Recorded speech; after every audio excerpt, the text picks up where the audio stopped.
the insiders, and man, are we excited to be here today. It's a party, baby!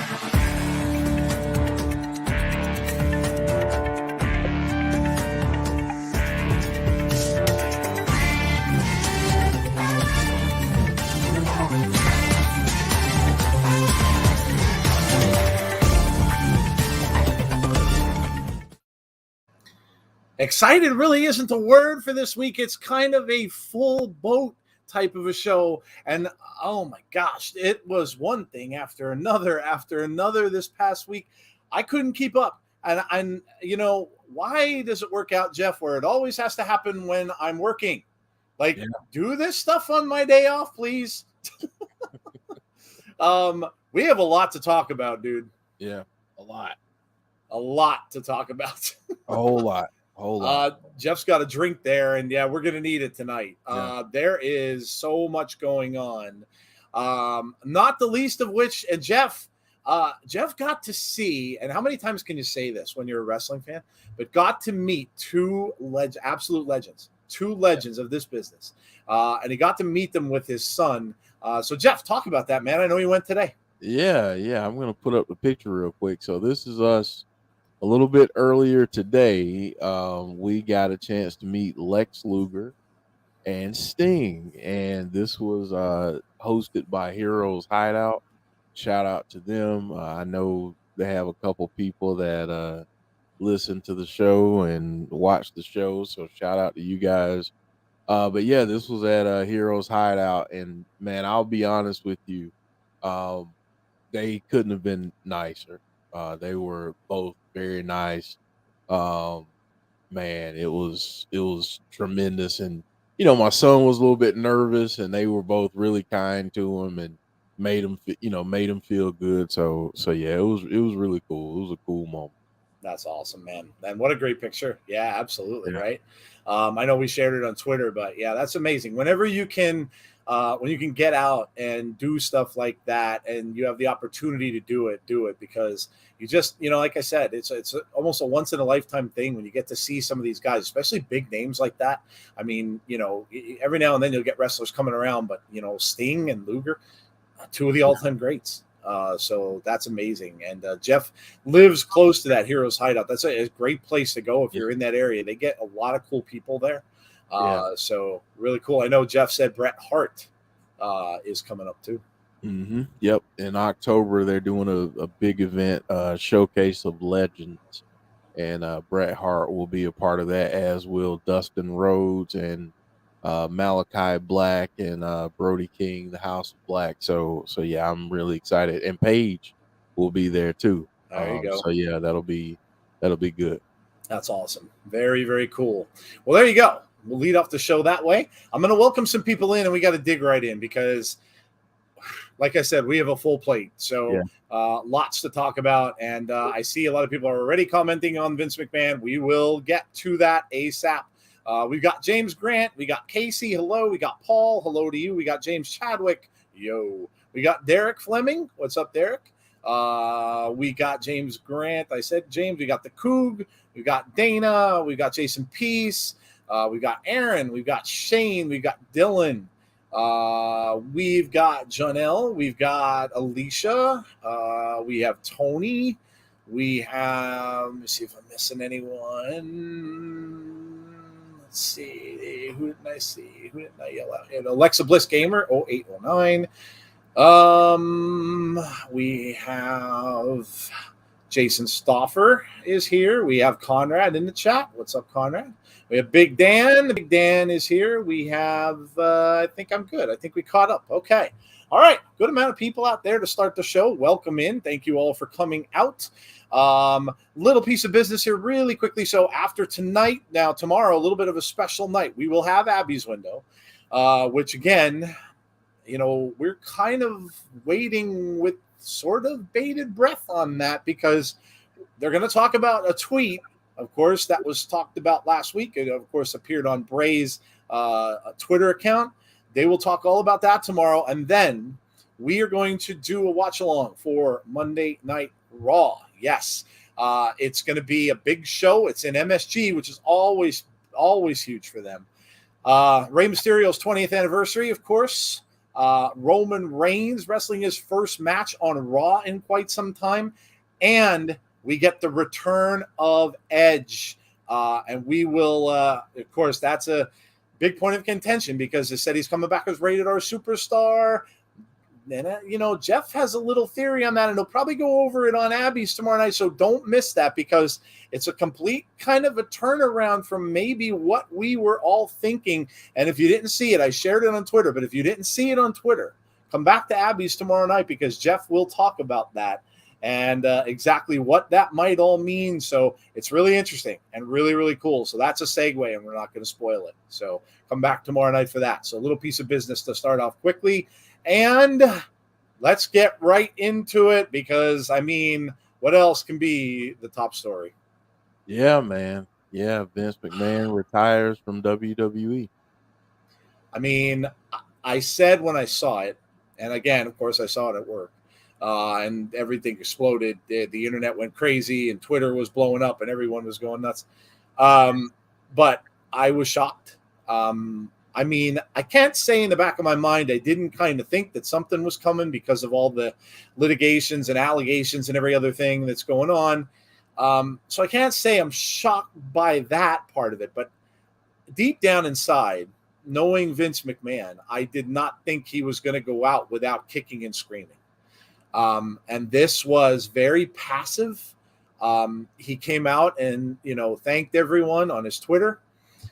There was an article that went on to explain it a little bit more, in detail. I think that was on Variety magazine, if I'm not mistaken. I shared that. So, but shocking that after all these years, Vince is gone, and like that, really. And of course, earlier we heard Bruce Pritchard. John Laurinaitis. John Laurinaitis had also been. He's gone as well. And they're just maybe waiting for some axes to drop. And, of course, the new CEO, co-CEO, Stephanie McMahon, and Mr. Khan. So we got co-CEOs and Triple H in charge of talent relations. And then we have Pritchard in charge of creative. So a big shakeup. Then we got Stephanie on SmackDown. And Stephanie came out. She came out and thanked her dad, and she had the crowd chant, "Thank you, Vince." And then Stephanie, a little bit misty-eyed, a little bit of tears, and she looked into the camera and said, "I love you, Dad," in the camera. So good moment with her, with the crowd, people thanking Vince McMahon. So an era has passed, and now we will see what's to come next, Jeff. Yeah, this was shocking. I think a lot of us, when we think about how this would happen, we didn't envision it happening this way, but it did, and we'll see what happens next. I personally, we'll get into this in a later segment, but I personally feel like with everything swirling around. With the allegations and everything, I think it's time to step away and let other people run the day to day and everything. And, and I appreciate people, thanking Vince. I've seen a lot of wrestlers, a lot of folks that have thanked him. But, I have other opinions on Vince too. So, there's positives and, I don't think wrestling without some of the things that he did, I don't think wrestling would be as big as it is today. Absolutely. On a global, on a commercial standpoint. But I think there are also some things that it was a stubborn man getting in his own way from time to time that halted some other great things from potentially happening. So yeah, that's kind of my take on that. But we'll get into whether or not this is going to be good for WWE going forward. We're going to do that in another segment. Yeah, that's part of. We could spend the entire show really on this, but we have other things to talk about.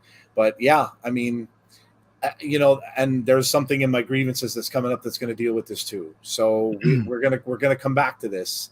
But yeah, I mean, now is Stephanie McMahon's turn and Nick Khan. We'll see how much things change. A lot of people were a little bit disappointed with the fact that they heard that Pritchard was staying.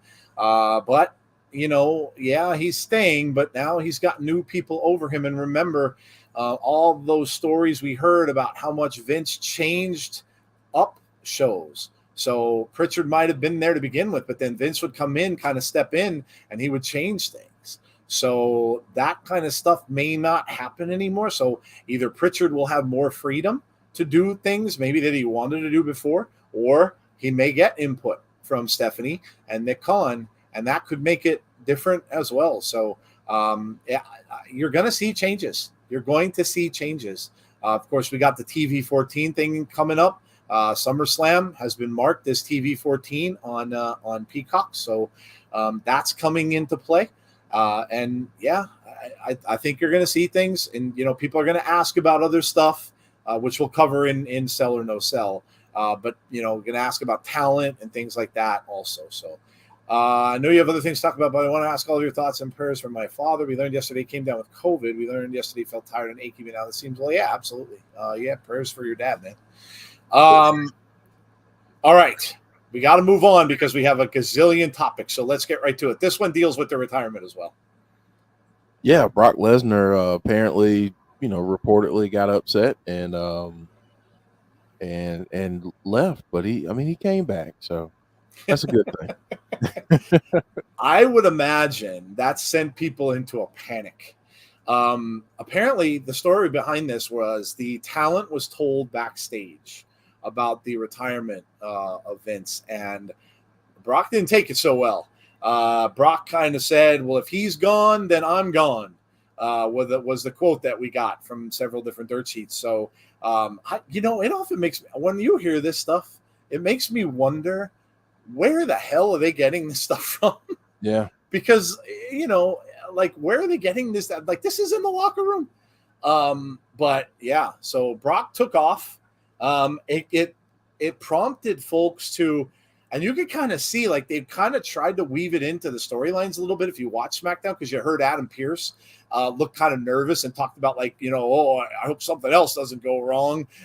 So they weaved it into the storyline. And then you actually even got a word of a replacement with Goldberg. Like, Goldberg might replace him.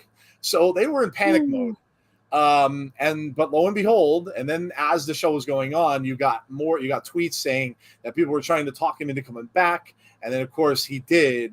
He came back at the end of the show and went after Theory. So apparently, I mean, what this means going forward, though, man, I don't know. If he's genuinely not happy, imagine that maybe even at this point, Stephanie and Nick Khan may be sitting down with him and having a chat with him and seeing what's up with him. Because if he's legit mad, Brock certainly doesn't need the money. He can just walk and be done with it. But man, we'll see. I mean, C's saying it could have been a play. Maybe. You never know. But I don't know. Could it have all been something they made up and just have everybody, kind of like nervous that he wouldn't show? It could be. But we'll see. We will see what's going to happen with Brock, Jeff. But looked like the Cowboy wasn't all that thrilled with Vince's retiring. Yeah, I mean, he's a loyal guy, so he's gonna ride with Vince until the end, I guess. So, I immediately when I heard about this, I went to Twitter just to see who else would run with this and how long it would take before the Goldberg rumors would start. And it didn't take long. Nope. It did not take long at all. So yeah, I'm glad he came back, if not for anything else. So that could put people's mind at ease with it not being Goldberg for now. So that's good for those folks who don't want to see him around. Yeah, very true. Yeah, people were panicking with that too. Like, oh no, not him. I love Cowboy Brock, says James Grant. Yeah, he's really playing up this character. I guess it's a wait and see. we're going to have to find out whether or not he does show up. I would imagine at this point he would show up for SummerSlam. I wouldn't think of that, but maybe after that, who knows? Yeah. Especially if he loses, maybe a while or whenever before we see Brock come back again. So interesting. All right, man. What do we got next? All right, up next. This is a developing story, but Jonathan Gresham apparently has asked for his release. This went around today and was after, of course, the ROH pay-per-view last night. That he went to Tony Khan, and there was quite a heated discussion between the two. No real details that I saw, and I was looking it up. No real details other than that, but saying that he wants his release. Don't really know why that would be, and all it's going to be is really speculation. The first thing that came to my mind is he upset that they had him lose his title. Because he did lose, of course, to Castiglione. Cesaro, of course, won. So, I mean, happy for him. He got a title, which is well-deserved. He hasn't, he's deserved a title for a long time. But, I don't know. And then we heard a little bit later that Tully Blanchard is also leaving. So I'm not real sure. Again, it's speculation. I guess to me, I have to maybe wonder, are they not happy with the way that the direction of this Ring of Honor is going? These are guys who, he's an ROH guy. But then again, the Briscoes left Impact and now signed with AEW, and they're back there because they want to be in Ring of Honor. So I don't know. I don't know. Are there people that aren't happy with the direction that they're taking with it? It seems like the Briscoes maybe want less time. Maybe they don't want to wrestle more. And then every other month or however many pay-per-views they're going to do for Ring of Honor. So, I don't know. And yeah, it was weird when I read that. I saw C's comment. He flew the ROH flag all over the world, then lost the shiny new toy in 12 minutes in the opening match. I'd be pissed. Yeah, it was weird that it was the opening match of the night, a championship match with him, who, like he said, was the flag bearer for the company. And then they go out and they have the championship match, which the crowd loved, but he lost it right off, and the match wasn't even long. So maybe, like I said, it'll come out at some point, I'd imagine, if he gets his release. But I don't know. It's hard for me to say, Jeff. And I guess, again, we're only going to be able to speculate until we hear from him. Yeah, I mean, it's going to all be speculation. I really don't want to speculate too much, but I think Deanna said that he asked for it before the match. Who knows what's going on? Who knows what's really gonna happen here? I'll just say this: Jonathan Gresham is one of the best in the world. So wherever he ends up, and I know there are reports too that he's gonna take a break and not do not wrestle for a while. So we'll see what happens. We'll see what happens with him, but I think wherever he ends up, he's going to be a great asset. He can really go. Yeah. And I mean, people were talking about him going back to Impact. Obviously, that'd be awesome. And I mean, listen, WWE probably wouldn't be out of the mix either at this point. They've got new people there now. So, with other people in charge, they might take a look at Jonathan Gresham and bring him in there for something a little bit different. So, yeah, we'll see. And, with the Tully Blanchard news, Tully's been around for quite a while, and maybe they just didn't have anything for him. Who knows? That's like with this stuff, it's huge news. Dirt sheets make it big news, but sometimes you find that it gets exaggerated and it's really maybe not as big of a news as they make it out to be. So yeah, it's tough to tell really until you hear, anytime with a release with things like this, anytime you hear this kind of stuff, you don't know really until you hear it from the man. So we'll have to wait and see. Yep. All right. What is next? All right. Well, going from one bit of Ring of Honor news to the next, the Briscoes have reportedly signed with Ring of Honor to return there. Again, they're Ring of Honor originals, so obviously they're proud of their brand. And of course, they left Impact. They are off Impact roster. I went to check when I heard this. So they have signed with AEW / with Ring of Honor.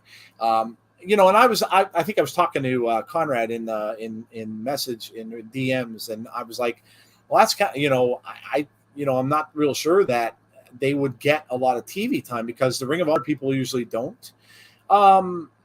Unless, I know they're using Samoa Joe on their shows every now and again. They're using, they'll probably use Castigliano on their shows every now and again.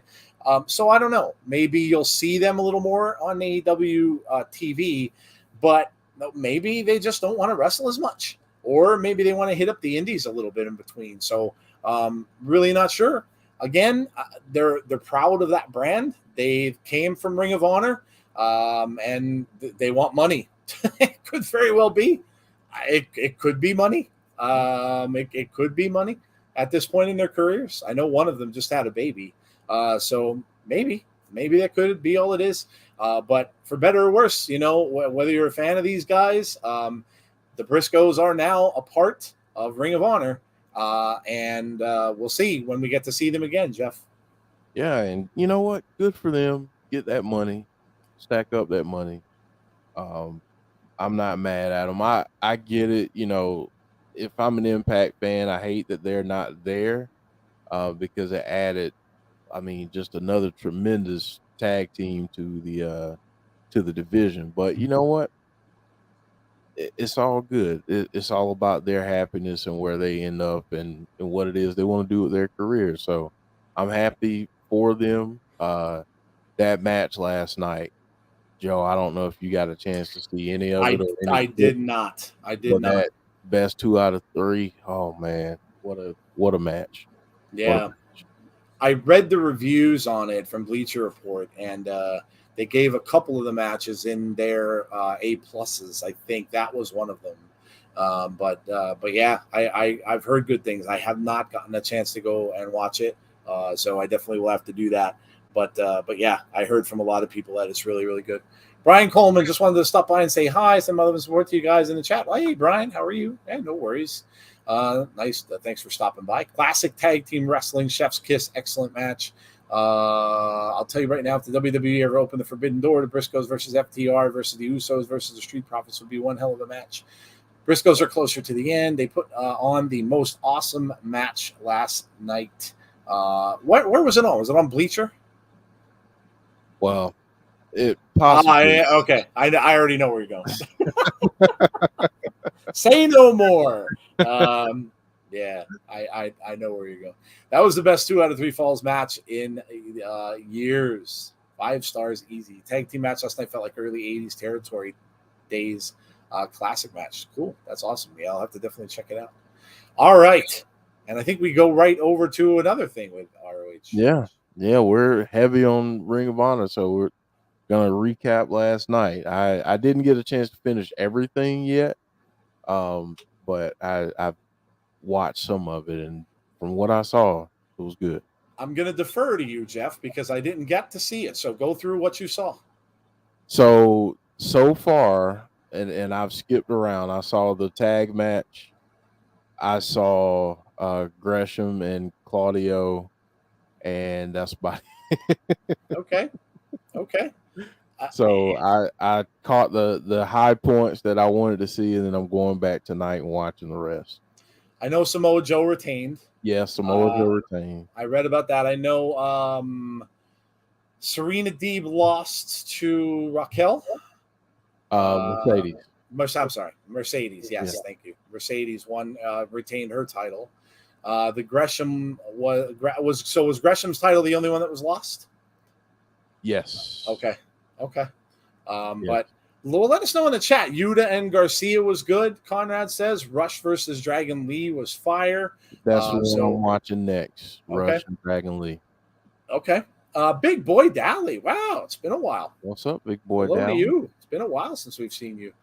Deeb losing was the wrong call, in my opinion. Okay. Gresham was pissed, says Alexander. Yes. Dalton and the boys beat Vincent and his crew. Yes, I did see that Vincent was there, and I saw he thanked them last night. So you kind of have to wonder. I know he is signed to Impact, so you have to wonder if maybe this was kind of the last thing for him there, at least for the moment, because I did see that he put the thank yous out for the match. So yeah. Well, that's good. I'm glad it was a good pay-per-view. Like I said, I'll have to check it out. I did not get a chance to see it. Yesterday, I'll be honest, the geek side of me took over. And just a little quick aside, I was literally sitting on I am anything if not a determined person. I knew there was going to be a Marvel panel last night, all about the new movies. And but no one showed it. So you couldn't see it. You can't literally stream from inside there. They don't let you. So I literally sat there refreshing Twitter with my finger, refresh, waiting for every little thing to come through. And all the pictures that came through, I would literally take a picture of their screens that they were watching and send it into my geek group on Facebook. And that's what I did for a good hour and a half. And by the end of that time, my eyes were going like, you've ever seen the cartoon? Your eyes start going like this. That's how my eyes were going. I was blown away by everything that I saw on there. And, and then I had to share it. And then I ended up going and do an impromptu video on there, which I almost never do. But that's what I was doing last night. So that's why I couldn't watch. There were way too many things going on this weekend. But yes, my geek side took over yesterday. Danielson needs I heard Brian Danielson is actually coming back from what I read. Just went through a tornado warning. Just had a large hailstorm. I think it's almost over, though. Well, that's good. Jeremy Hank says, I'm new here. Question. Since Vince retired and he earned his vacation, but what's weird now, last Saturday we talked about AEW and WWE Forbidden Door. Is it going to happen? We'll touch on that because we have that kind of coming up in our Sell or No Sell. So we'll touch on that about what we think may be coming up for something like that. So Claudio section, Tony, Kenemy Curran. Man, I want to ruin your name, but I apologize if I did. Hey, Noob and Co., how are you? All right, Jeff. Moving on. What do we got? Up next, Kushida debuts on an episode of Impact Wrestling. Now, Impact I did get to watch, and Impact was amazing. Let me just tell you, that match between Chris Sabin and Alex Shelley, you guys are talking about 5-star matches. That was an absolute banger, a 5-star match. Unbelievable. I was just sitting there with those two going back and forth into attempted pin after attempted pin after attempted pin after attempted pin, one after another after another after another. It was amazing. It was amazing. And then when it was all said and done, they got attacked by Violent by Design. Eric Young's trying to fire them up into cleansing. I can't remember what his exact words were, but he was trying to fire them up. So they went down to the ring and they attacked Sabin and Shelley. And then along comes Kushida down to the ring. And of course, he was announced earlier in the night that he's going to have a match with Rich Swann. And Rich Swann could win a shot at the title if he beats Kushida. And that's next week. So Kushida's back. We haven't seen him since NXT. He looks amazing. And it was awesome to see him come out. And, of course, his hands raised at the end with the Motor City Machine Guns, Jeff. Man, this is going to be good. I want to see those two factions. If we're going to call them a faction already, I want to see them go up against Violent by Design. This is awesome. Love Kushida. I'm really glad that he's in Impact Wrestling. Yet another good signing for them. Hopefully he sticks around a while. But yeah, I'm looking forward to this, and I'm looking forward to his match with Rich Swann this week. Oh my gosh. Yeah, him and Rich Swann should put on a banger. Yeah. And we'll see. Rich Swann came out with Scott D'Amore and was saying that he wanted another title shot. So does Rich Swann get back into the title picture? We shall see. And we're not that far away from Emergence now either. Just only maybe a couple of weeks away for their next pay-per-view. So that'll be very interesting. Kushida versus Josh, 2 out of 3 falls at Bound for Glory. Maybe. You never know. Kushida's a good signing, says Chris. He'll produce a lot of great matches. Can't wait to see more of him on Impact. Yes, absolutely. Absolutely. Yeah, Thursday we couldn't do the show. Jeff was doing his moving because he's still moving from his old place to his new one. And I live tweeted, which was actually really cool. Some of you were putting comments to my live tweets. I had never done that before. So I actually live tweeted along with the show, but I'll tell you what, we got 6. Let me just see real quickly. We got 6 shout outs from, let me see if I still have it. I think I do. We got likes from Matt Taven, from Ace Austin. We got likes from Heath, actually 2. We got a like from Masha Slamovich. We got a like from Vincent, and actually Vincent responded to one of my tweets saying, how could you not forgive PCO though? Look at him. And then we got another like for the comment on that. So yeah, so we got some wrestlers who liked some posts, which was awesome. Shout out to them. I mean, they don't have to do that. So definitely shout out to them. So that was cool. So it was fun to do. I'd never done it before. So it was interesting. All right. What do we have next, Jeff? Speaking of that match, 5 stars. Oh my God. Did you get to see it? I didn't watch the full thing. I didn't see Kushida come out. Okay. But I watched most of the match. Of the 25 minutes, I probably watched 17. Okay. It started a little after 9:30. I was watching along on YouTube, so 9:33-ish or so. So they gave them just about 25 minutes. It is what an amazing match. These two guys are just awesome. To see them, I know people even mentioned them because somebody was talking about how they want to rebuild the tag division in WWE, and somebody shouted out, well, what about, or I think it was Con Man actually shouted out, what about the Motor City Machine Guns? Could you imagine? I'd hate to lose them, but could you imagine if they go to WWE? And I could totally see it. It's not like they're over the hill because and these kind of matches prove it, man. Sabin just week after week after week, this dude is killing it. And now Alex Shelley gets the shot at Josh Alexander at Emergence for that title, which is going to be another incredible match. Vincent liked my tweet earlier. That's awesome. Eric Young said, eradicate the sickness. Thank you, bonus baby. Yes, he did. You guys got some eyes looking. Keep it up. Yeah, look at that. 54 people out tonight. That's awesome. Thank you for coming out. If you're new, please subscribe. Also, please throw a like up on the stream and hit the notifications button if you want to be notified about when we have future content. Thank you. That match was incredible. Jeff put the 5-star in there. Brilliant. Well, listen, I thought it was. I was into that. I'll judge a match by how much I am on the edge of my seat during it. If I'm sitting up like this forward to the TV and I'm looking at them going, oh my God, like the stuff like that, that's how I know, to me, that a match is a 5-star match. Yeah. Kept my interest the whole way through. And it was just in the last 5 minutes, back and forth and back and forth and back and forth. Oh my God. And it was just awesome. FTR wants them Motor City Machine Guns. I would love to see that. That would be fire. Brandon Wayne Lewis. Sabin versus Shelley didn't feel like 25 minutes. Flew by. Brilliant match. Could have happily watched another 25 minutes. Motor City versus the New Day. Hey, Eric. How are you? How's it going, man? Jeff, of what you saw, what did you think? Classic. I expected nothing less from these two guys. They've been killing it, man. And I mean, you think about the longevity of both of these guys, especially in Impact, TNA. If you started way back when, these guys are just tremendous. So, if they want to go grab a little bit of money, why not? But yeah, I'd love to see them stick around in Impact. But these two, man, whenever they get together, whether they're on the same team or whether they're going against each other, it's always just bangers. Yeah. And it's not something that I saw very often, them wrestling each other.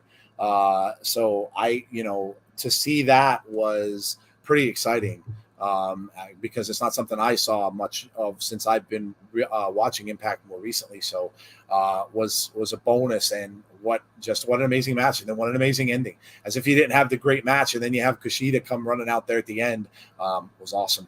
I still find it ironic. I wanted Alex to win, and he did. Yeah, it's awesome, man. It's really awesome. I can't get a wrestler to press the like or follow. I want to get some before my birthday in 1 week's time. There's really not much to that, Alicia. Just what I would do is just be genuine. Like, put a post out, like something that you feel about somebody. Like, if you're seeing a match and you think it's awesome, just kind of put it out there and be like, hey, wow, what an awesome match, and then put at the wrestler's name. Or sometimes you pose like a question or something. There's no method to it, because there's people I've tried to get likes from that I could never.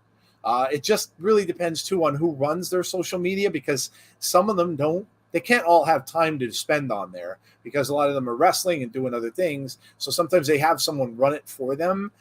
So it really just depends. There's no real method to it. Wyndham's bio, it says something you guys might want to check into that. You're talking about his bio on Twitter? Oh yeah, we've been over it. Yeah, we've been over it, Alexander. We're going to go over it more tomorrow too on Abby's window. Yeah, come back for Abby's tomorrow, because they're going to go into that in details. Yes, I believe it was only the 8th Sabin and Shelley match. Sabin is ahead 5-3. I get likes when I least expect it. Yeah, exactly. Like, I don't. I really wasn't doing much except doing almost like a play-by-play when I was doing that. And they were liking the post. So yeah, it was cool. I'm sure you'll get some. Jen Carter is here. Hey Jen, how are you? All right, dude. What do we got next? All right. Sting facing off with Malachi Black. This had to be a big moment for people. And I know it was for me. When you think of where Alistair was, hey Gus, and where he is now, and kind of unwanted in his last, when he was in WWE, they didn't really know what to do with him, and now you're in a ring, and you're face to face with Sting. That's pretty awesome. And if these guys will end up in a direct match with one-on-one, it might be set up with a tag team. Might be Sting and Darby against Alistair, and someone from the House of Black. We'll see. But this was probably, Dan said he had to be fanboying. Yeah, I mean, these are two guys who, Sting doesn't do it as much anymore, but he's still wearing the face paint of when he did the supernatural stuff. So, to face off with another guy like that is amazing. And yeah, Sting versus Black could be great.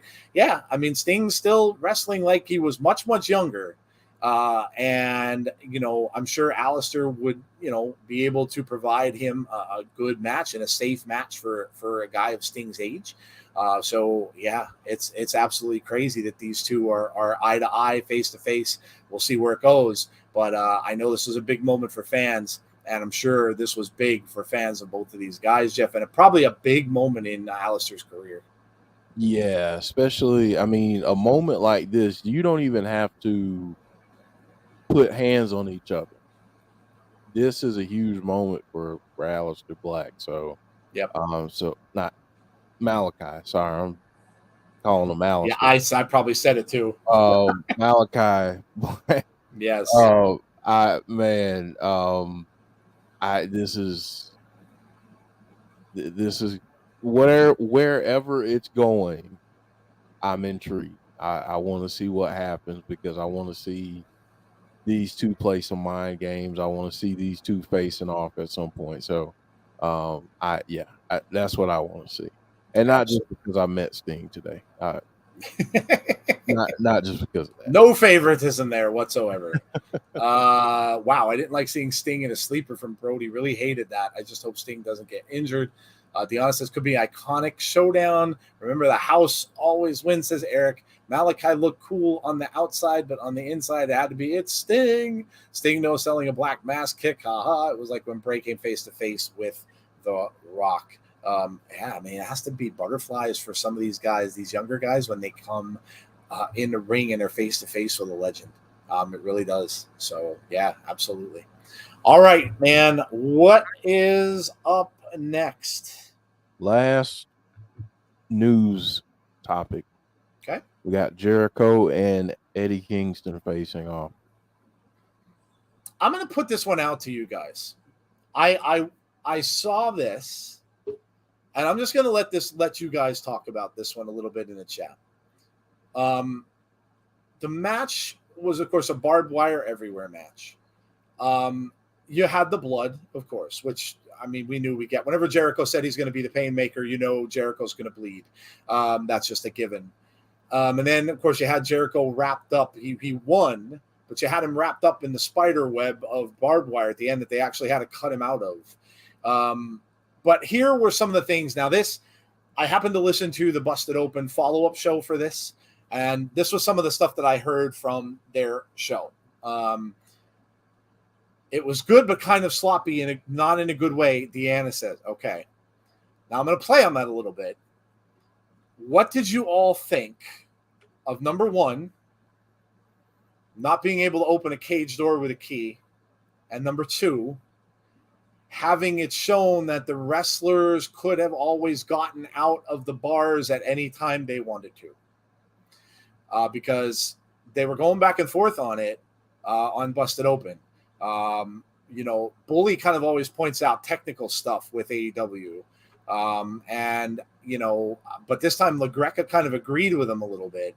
And I mean, they tend to, and from what I hear, because I don't get to watch the show every week, but from what I hear, they tend to do this a lot.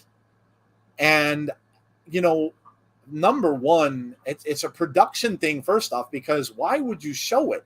Why would you have the camera focused on that stuff? Now, okay, a key turn, that can happen. But then to have the camera, where you're showing them slipping out of the bars, why not just not show that? It's production stuff.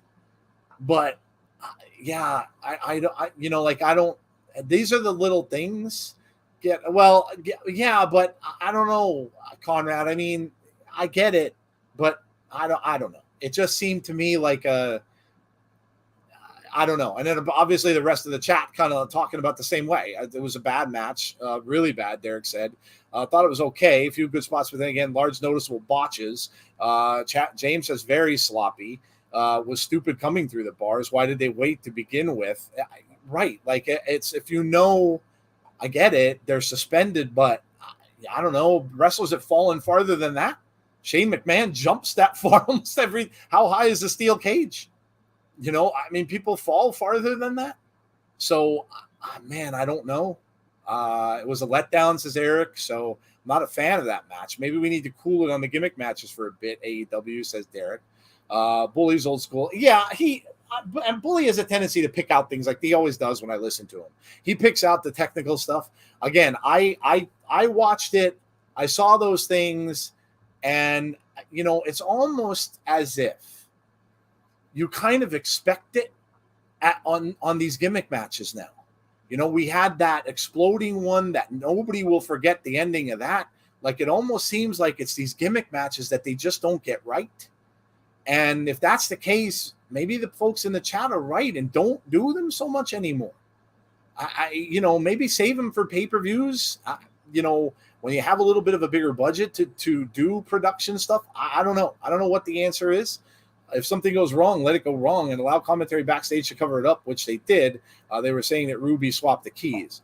Okay, so, if they covered it up, that's cool. I think they sometimes let their fervent devotion among a chunk of their fan base allows them to phone things in, not 15 feet. When the cage was brought back to the floor, they stood there like they were melons for like 4 minutes. See, that's what I mean. It's not, I don't know. That kind of thing is not good. I mean, Jeff, what are your thoughts? I mean, I'll just speak largely on gimmick matches. there honestly sometimes there's no gray area. Either they really go well or they just don't. And it could be just one of those nights. I'll be honest, I didn't watch I'll kind of defer to others when it comes to if this was a bad match or not, because I'll be honest, I didn't watch the full match.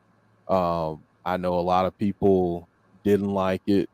I've seen some people say it was okay for what it was. So I didn't watch the full match. I watched, a couple minutes of it, and I had to turn away. So so I can't really speak to the full match, but obviously with matches like this, you're gonna have blood, you're gonna have all those things happen. So yeah, I mean, they go well sometimes, and sometimes they just don't because of all the logistics that you have to work out, and does everything work?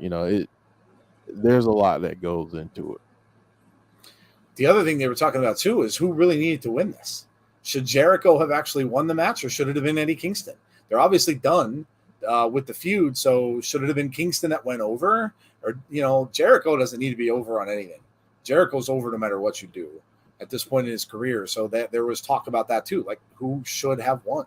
Should it have been Eddie Kingston winning this match instead of Jericho? So there was a lot of controversy over it. So it's kind of crazy, man. It's kind of crazy. Diana J. Bolt, the Dark Order, says the coup. They're 0-2 in barbed wire matches. To me, AW proves you should never put on over enthusiastic fan in charge of anything, says Larry Bongo from Twitch. Goose Alexander says hello to you. Dana Jones says bad. Chris says whatever happened, just tell a story in the ring. I'm getting tired already. I miss storytelling. Their hardcore matches are not the same anymore. Parts were good, some were stupid. Also, they need to do a better job letting big angles on the show breathe for a bit. They just jump right into the next thing without letting anything breathe. It was not their best show, but I know when two performers bust their behind, it wasn't perfect. Wrestling is more complicated than the 80s. Jericho and Kingston need to end this in a last man standing match. I think they're done. I don't think they're doing anymore. Eddie needed to win more. I would have thought so too. Yeah, Kingston should have won, says James. Yeah, I kind of agree. I mean, Jericho needs nothing at this point in his career. He's over as over can be. All right. I think we're done with the news. Yeah, we're done with the news. And that means, Joe, we can only be going to one part of the show, right? I think we're moving on to everybody's favorite segment of our weekly wrap-up show, which is the airing of grievances. Here we go. The airing of grievances. I got a lot of problems with you people. Now, you're going to hear about it. All right. Well, I got a grievance with you people in particular, and you're going to hear it, whether you like it or not. I'm going to get some people mad. I rarely try to do that, but I may make some people upset. And you know what? Listen, I'm going to go back to this every now and then. Whenever you get into a place where you kind of think you might make some people upset, I go back to a Ricky Nelson song that my mom used to have a 45 of when I grew up that I used to listen to quite often. And it's very logical and it's very good advice. But the song went like this: you can't please everyone, so you got to please yourself. The song was called Garden Party. And that's kind of how I'm doing this tonight. So let's start off with this. If you're a football fan, you probably know who Herman Edwards is. Herman Edwards was on. He was a broadcaster on ESPN. He was a coach and he was a player for the Philadelphia Eagles. Herman Edwards is a very wise individual, and he still to this day speaks to rookies that are coming into the NFL, and he talks to them in particular about social media. The reason he talks to them is because a lot of these younger kids that are coming in are sometimes 19, 20, 21 years old that are coming in to play pro football. They're not even grown, they're really not even grown into men yet. So they have a lot of stuff to learn. And because of the way our world is so associated with social media, he talks to them a lot. And what he tells them, one of the things you'll see, and there's even memes of this, is don't press send. Don't press send. If you look it up, there are memes of him saying, don't press send. And I'm going to go into a tweet. Now, I saw this. And like I said, here's where there's going to be some, and I got some hate for this. I responded to the post, and I got some hate from it. And I'm sure there may be some people in the, listen, we're all wrestling fans, and sometimes we can disagree. It's just how it is. If you disagree with me, it's cool. It's my opinion. So again, this is an airing of grievances thing where we air our grievances. They don't have to be yours. This is mine in particular. I saw this, and I kind of blew a little bit of my stack when I saw it. This came from Tony Khan. Not long after Vince McMahon announced his retirement. Thanks to you wrestling fans and your great support of AEW. I'm grateful to now be the longest tenured CEO in pro wrestling. Thank you very much to every single person who watches AEW. See you Friday on TNT. Simple little thing, I guess. I think that tweet would have been right up Herman Edwards' alley when he said, don't press send. Now, Tony has gotten into a little hot water with some of his tweets. He's already taken some down. I think he needs a little lesson from Mr. Edwards, and he needs to start to realize that he has to not go from his gut, put a thing out, and then press that send button right away. Stop and think. Stop and think. And Herman Edwards talks about and emphasizes that too. Stop and think. This applies to everyone. This applies to me. I do this too. I will sometimes see something and it gets me hot, and boom, I go out and I put something out there and then I regret it. So it happens to everyone. Stop and think. And I don't think he does it. In this instance, I'm sorry. I'm sorry. You can say what you will. And this was my reply. And I replied right to it. So I figured I was going to get hate upon hate from this. But actually, when I looked at the tweet, after the tweet, in the conversations, most people were kind of agreeing with what I said. Not me particularly, but they were kind of saying things along the same lines. I wrote, Vince has been accused of some horrible things which he shouldn't be forgiven for. That said, he does deserve respect for what he created, like him or not. The fact is, you, sir, wouldn't be doing what you're doing in AEW without him, plain and simple. Now, people can say what they will to my reply.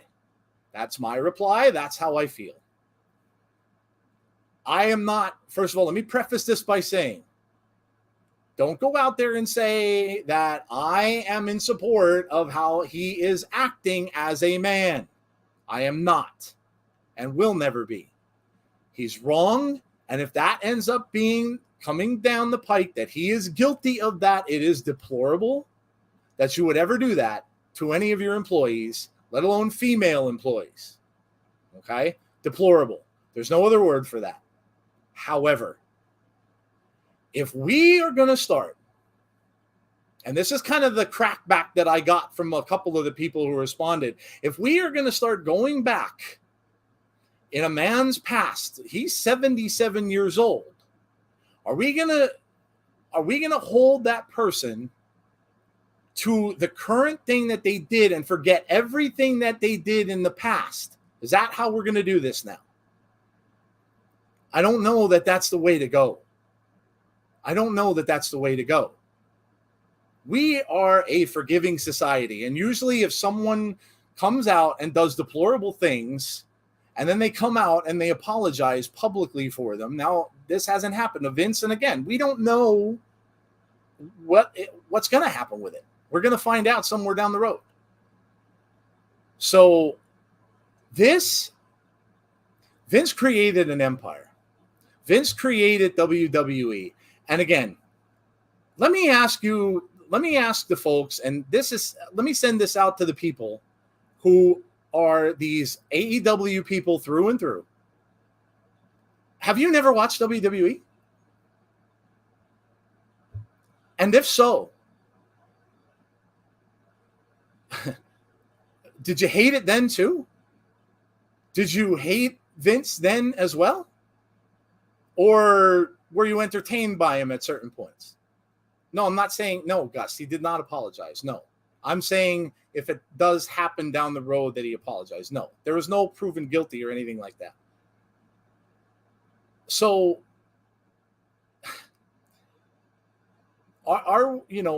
did you never watch WWE in your lifetime?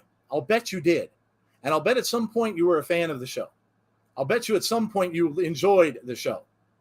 What I find is all these people who have jumped off of the bandwagon in the last maybe 5 or so years and jumped on with another company all of a sudden, it tends to be to me that they're people who have had, there was somebody on Twitter today. He got behind the whole thing with Wyndham. Well, he did Wyndham wrong. Listen, number one, none of this came from Wyndham's mouth.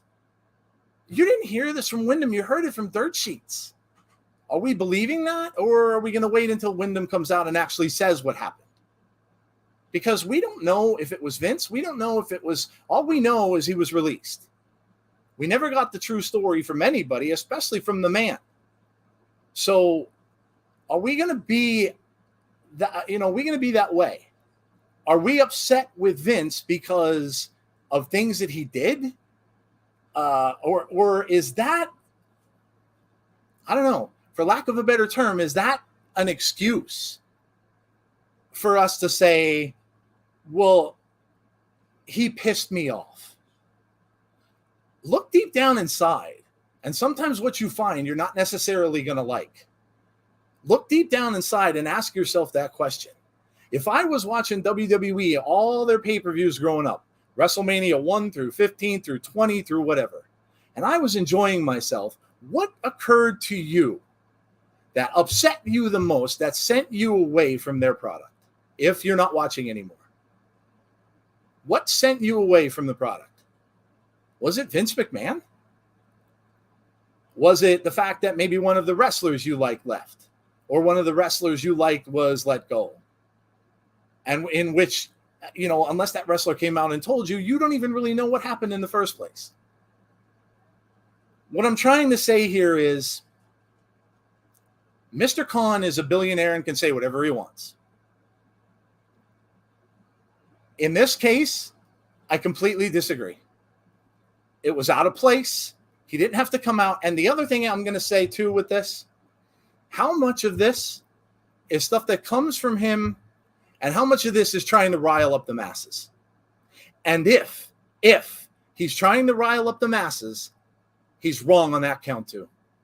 Because all you're doing is trying to get your particular audience behind you, and that's not correct to do either. You're trying to get them behind you to start saying, carrying those pitchforks around and to start having to side with you and almost like you're creating an army. That's what leads to all this infighting with fans, with one against the other and one against the other. Conrad, I'm not looking for an argument, dude. This is, like I said before, man, this is my opinion. And I'm sure you have yours. And everybody has theirs. I'm not trying to argue. It's my opinion. And that's what this is.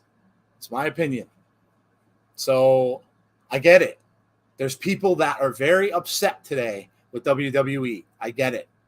But you cannot deny that what he has done with that company made pro wrestling what it is today. You can't deny. I'm sorry. And if you do, okay, cool. That's your choice. But you cannot deny that. And especially for an owner who owns a wrestling company that is relatively new, 3-4 years old. He was a fan of wrestling all his life. So I'm sure he's watched WWE as well. You cannot deny what he created. You can't. I'm off my soapbox. I'm done. Jeff, you got anything? I will not add anything to that. Yeah, I sat back and I sipped my drink while you discussed that and just watched everything unfold. So I got a little hot. I'm sorry. Yeah, I apologize. I can tell you got a little hot under the collar. I didn't. I mean got to a go little there. verklempt. I You little apologize. Yeah, no, it's all good. It's all good. I don't have anything to add to that. I don't have a grievance for this week, but the only thing that I'll say is this. People it's okay to have differing opinions. We're not all going to agree, and that's fine. Yep. It's fine. So I don't want to start a war between anyone. yeah. We're watching wrestling, and you like what you like. You like what you like, and we preach that all the time.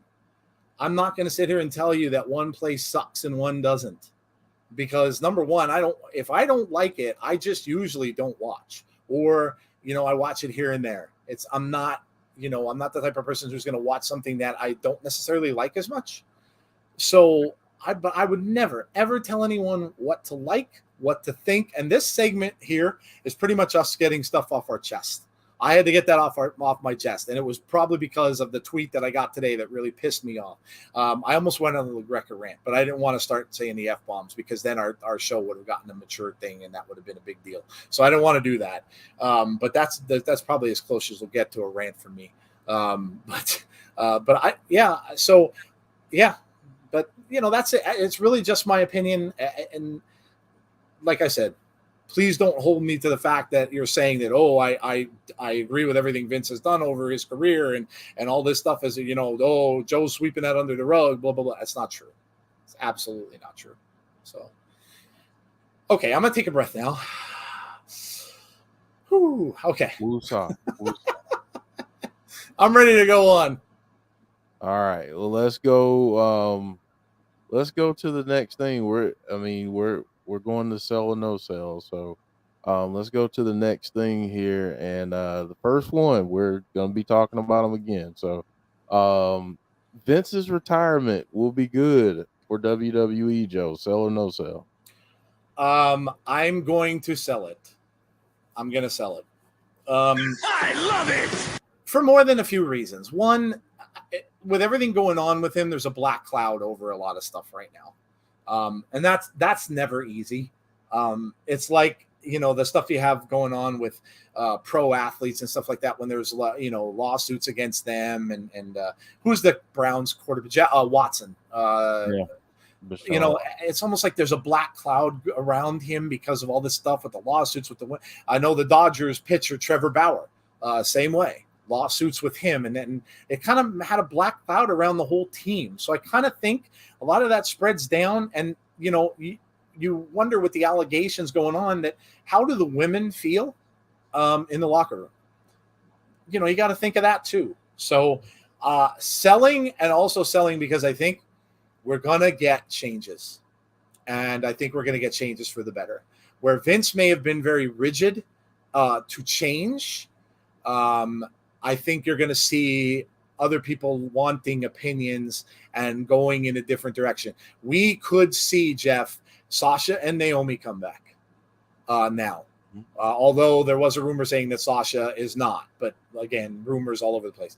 We could see Wyndham coming back now. If he did have, like Conrad said, if he had legit beef with Vince, and that is true, although I find it hard to believe that because he put Vince's quote up on his Twitter. So I don't think he would do that if you're pissed at someone, but who knows? He's not me. But I think, yes, I think we will get changes. I think you're already seeing changes. Triple H in charge of talent relation is brilliant. We know what he did with NXT Black and Gold, so I'm pretty hyped about that. I know that I have faith in Stephanie. I think Stephanie knows the business inside out. She learned the business inside out, and I think she's going to be great for it, especially for the women's side of it, which is very exciting as well.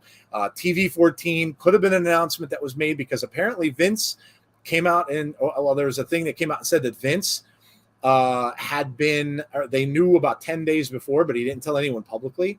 So they could have been starting to do this even back then. Ginger Pale, good evening, promoter from Germany.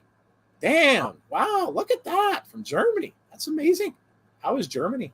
Nathan, the wrestling guy. For me, Tony's tweets go in one ear, goes out the other. This one I thought was funny. I apologize. No, it's Nathan. Look, it's all good.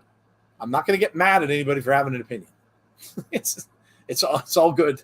It's all good. Everyone is going to think of things differently. That's why that we're all individuals. We all think of things different ways. It's all good. All good. But I'm definitely selling it, Jeff. What do you think? Yeah, give me a big old sell on this one. I love it. I'm gonna sell it. And listen, I think that for all the great things that Vince did, I mean, I kind of alluded to this earlier. There have been some things that he's done that I have not agreed with, that have been really shady in my opinion. And I think sometimes, and it kind of shows, he's stuck in a decade that's not this one, with booking decisions and who he pushes and who he doesn't. But I think this can be good. I think this could benefit WWE in the way that you have fresh blood in there. You got fresh perspectives, so that could help. But also, I think this could attract other people to come back or to go to WWE that wouldn't have, based on previous stories from other people. So I think it'll be good for WWE. Or it could be a deal where in a year or two we're talking about them selling. So, but I think this can be good because I do think they're going to do some things a little bit different. Yeah, I agree. And I think everybody in the chat kind of seeming like they agree as well. Well, Stephanie did invent. Eventually, we'll see the changes for the better. Apparently, it was a USA Network thing to go to TV 14, not Vince or WWE. Deanna says sell. Alexa Bliss Gamer says sell. Yeah, play along. Will Stephanie show up on Raw? Maybe. Never know. Stephanie needs to show up weekly to build this up. With Vince retired, she'll probably do what her dad did, being in the back. I will never agree with Vince's wrestling with God, but that's a whole different story.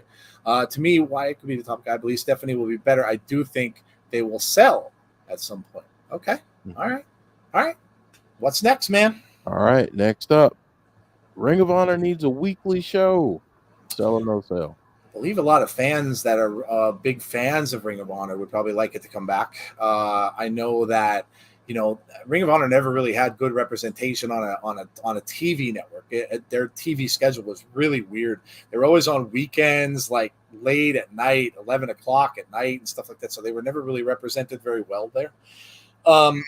I don't know. Do you think it's weekly? Do you think it would be good coming back on a weekly basis? I didn't watch ROH as much as a lot of people did. We're getting some sells in the chat. Mm-hmm. I think that, yeah, you know what? I'll sell it. And I love it. The reason I think I would sell it is because with the roster that they have and the amount of people that they have, if you put what would be a fourth show on, well, third, you have Dynamite and you have Rampage on Friday. So really two.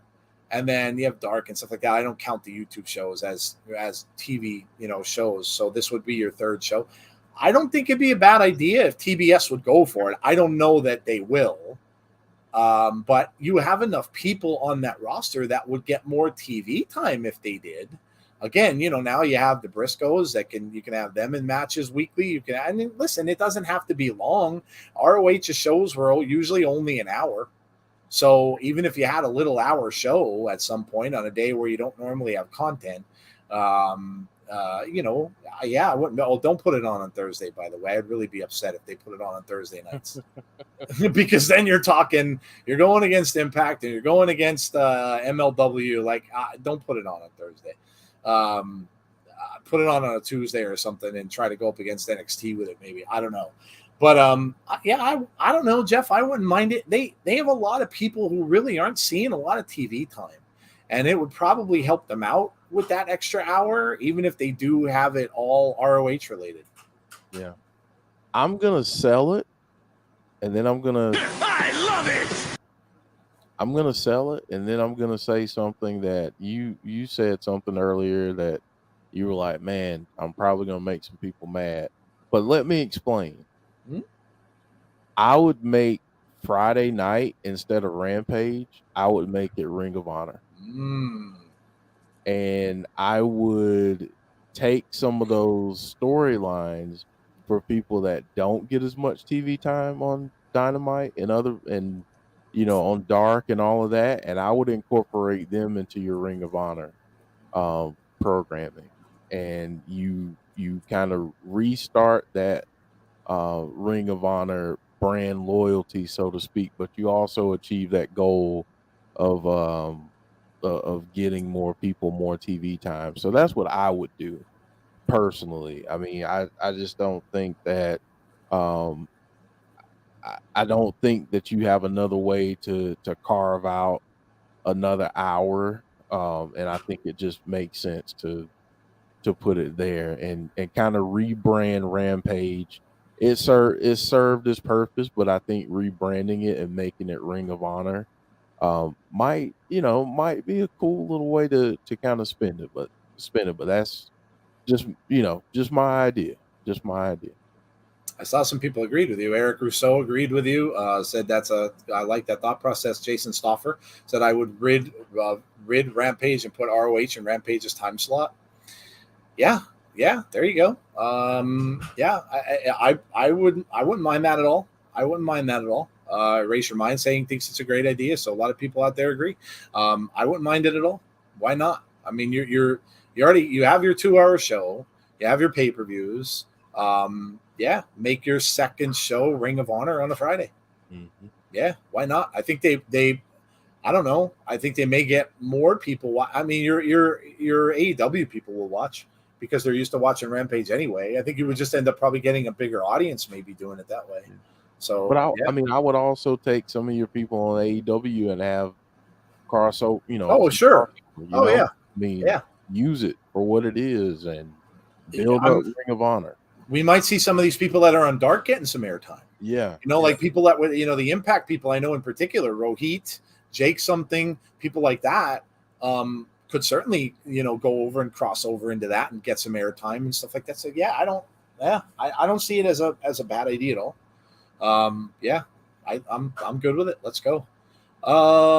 Tuesday's NXT, yes. Yeah, they'd have to put it on. Well, maybe they could put it on after NXT, put it on at 10. Watch them put it on Thursday. I hope the hell not. That would suck.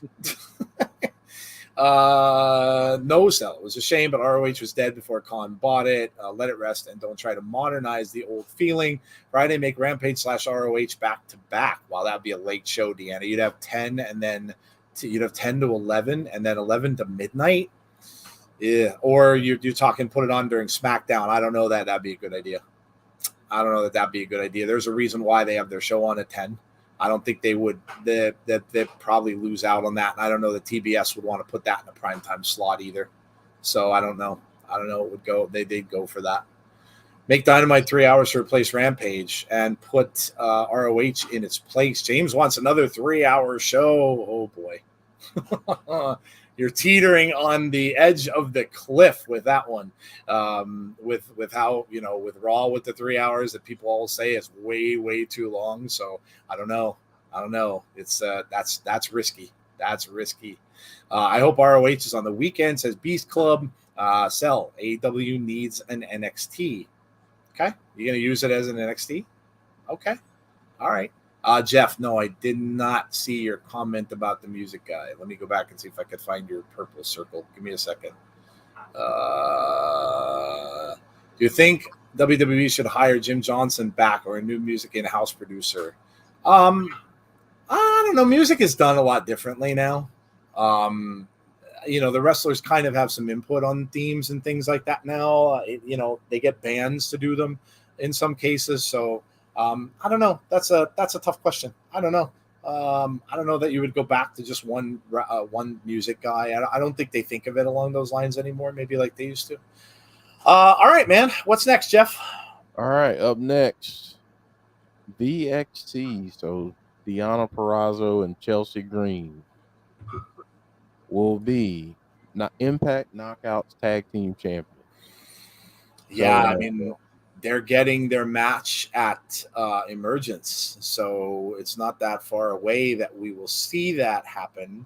Man, that's a tough call.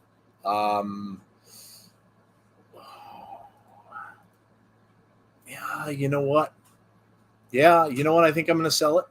I think they're kind of building them. I think they're kind of building them up with it, as much as I'd hate it, because that would mean Rosemary and Taya would lose. But I could see it. I mean, they're not going to want to leave Deonna without gold on her waist for too long. She's too big of a talent not to have some sort of championship go on. They've got good chemistry together, and I could see it. I could see them getting the titles and beating Rosemary and Taya for the titles. They've got that whole thing going on with Havoc or what is she now? Janine? Jessica. Yeah, they've got that whole thing going on. So I don't know where that's going to lead. But yeah, no, I could definitely see them winning the titles. I'm going to love it. I love it.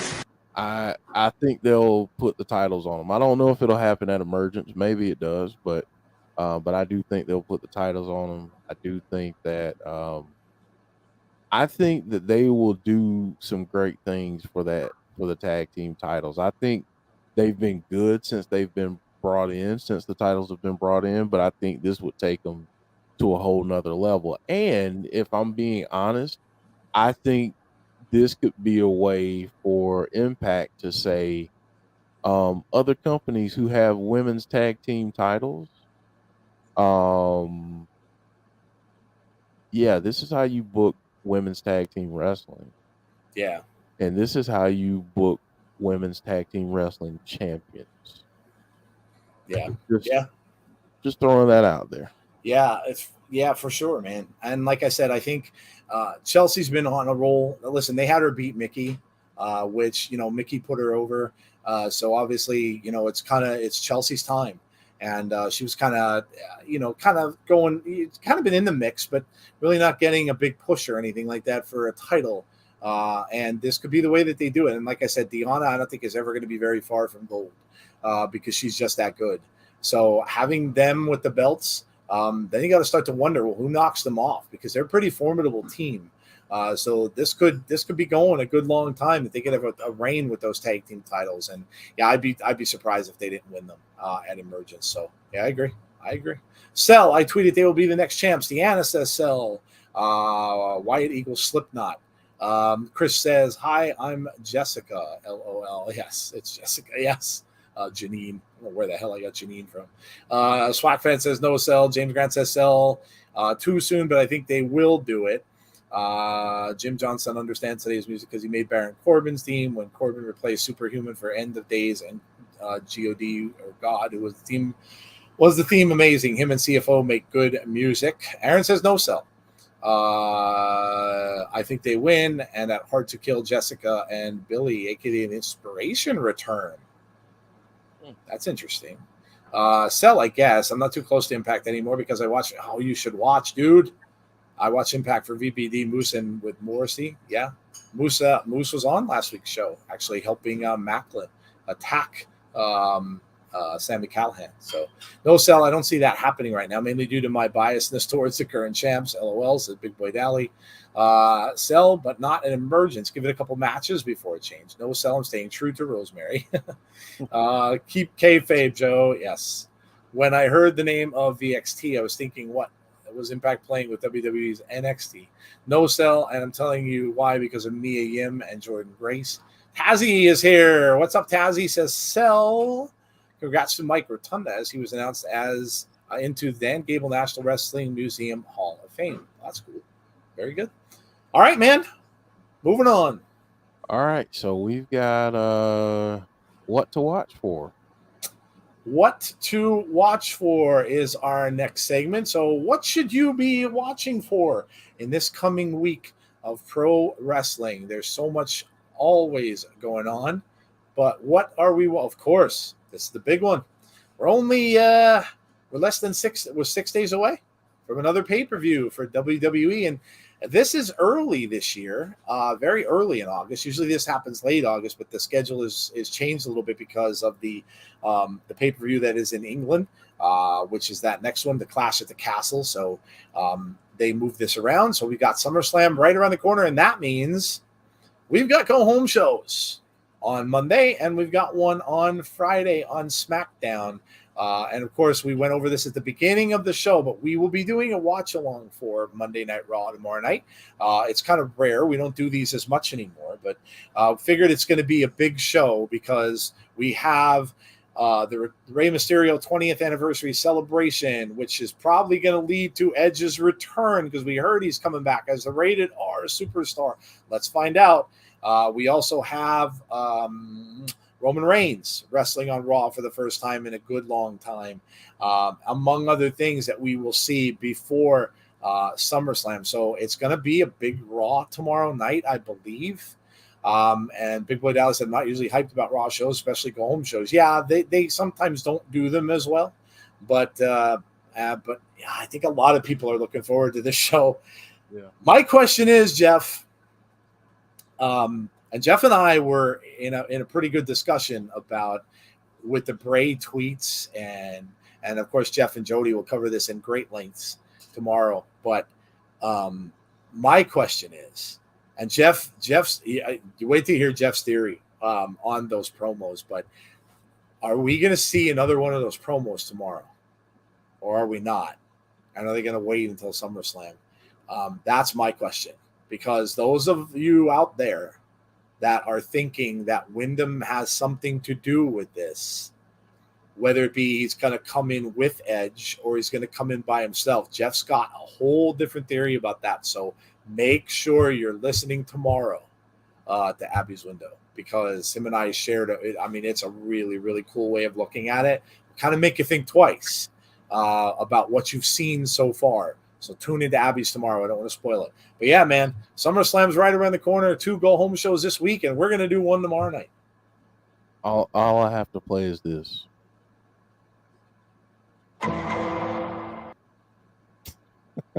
Yes. It should be fun though. I think there's some good matches on the card. I really do. I can tell you right now, I really, really, really want to see the Street Profits and the Usos again, because Yes. what they did at Money in the Bank, man, follow that up. I want to see what they do with that. But yes, tomorrow, check us out tomorrow night. By the way, check us out. Yes. We'll be around. We'll be around for it. Yeah, we will. Jeff Jarrett, of course, they interviewed him on SmackDown last night. Jeff looking good. Jeff's looking good, man. When I saw him, I'm like, wow, okay. He's one of those guys that really doesn't age. He looked really, really good. And then you got to wonder, is he going to play into the decision from that? There have been some weird decisions the last 2 times these guys wrestled. One team won when the other person's shoulder was up, and the other team won the same way. Is Jeff Jarrett going to play into that a little bit? Jeff Jarrett was always a heel. So if it does, you got to figure that the Usos might end up coming out on top. But we'll see. Yeah, that's going to definitely be one of the interesting matches. Of course, the whole thing with Brock and with Roman, if that does indeed happen and go forward, then, will Theory cash in after that last man standing match? These guys are going to be exhausted after that match. Whoever does win it is probably going to barely scrape by and could be really exhausted in the middle of that ring. So does Theory blow that briefcase and come down and tried to pin Roman Reigns. So very, very interesting. Some stuff we got going on. Could Becky Lynch win the title back? Is this the end of her of Bianca's reign? And also, of course, Liv Morgan. How is Liv Morgan, the underdog that she is, going to be able to beat Ronda Rousey? It'd be a huge, huge win for her in a one-on-one match with Ronda if she comes out on top. So there are a big bunch of storylines that are going on for this. And not the least of which is probably going to be some sort of match that we are going to get between Edge and the Mysterios against Judgment Day, Damian Priest, and Finn Balor. You'd kind of think it'd be a 3-on-3, right? I don't know. Yeah, segue. Not saying another word. There you go. I think this happens tomorrow. Paul versus Miz turns into Ciampa versus Miz versus Paul and AJ. Oh, a tag team could be. Seth will cost Riddle and Profits in the 6-man match. Mysterio celebration. Dom turns heel. Yeah, I mean, could Dom actually turn and join Judgment Day? And if that's the case, then you're still looking at 3 versus 2. Who's the third? We'll see. A lot of that going on. Yes, we will, says Erasure Man. Just me, but I have no interest in SummerSlam this year. I really hope I'm wrong, though. Please be Bray or him join Judgment Day. I think all these videos are misleading us. If Edge is coming back as rated R, then why show those videos that look... Yes, I agree with you. I said that. They're very Brood-like videos with the blood and with all that other stuff. Certainly does not, if that's true, and they are coming back with Rated R Superstar merch, does not seem the way that that Edge would come back in that respect. So, yeah. All right. What do we got next, man? All right. James saying I'm being a little teased tonight. He is.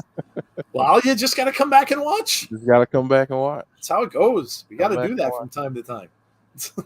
What's up, Mike Witt and Lucas Rogers?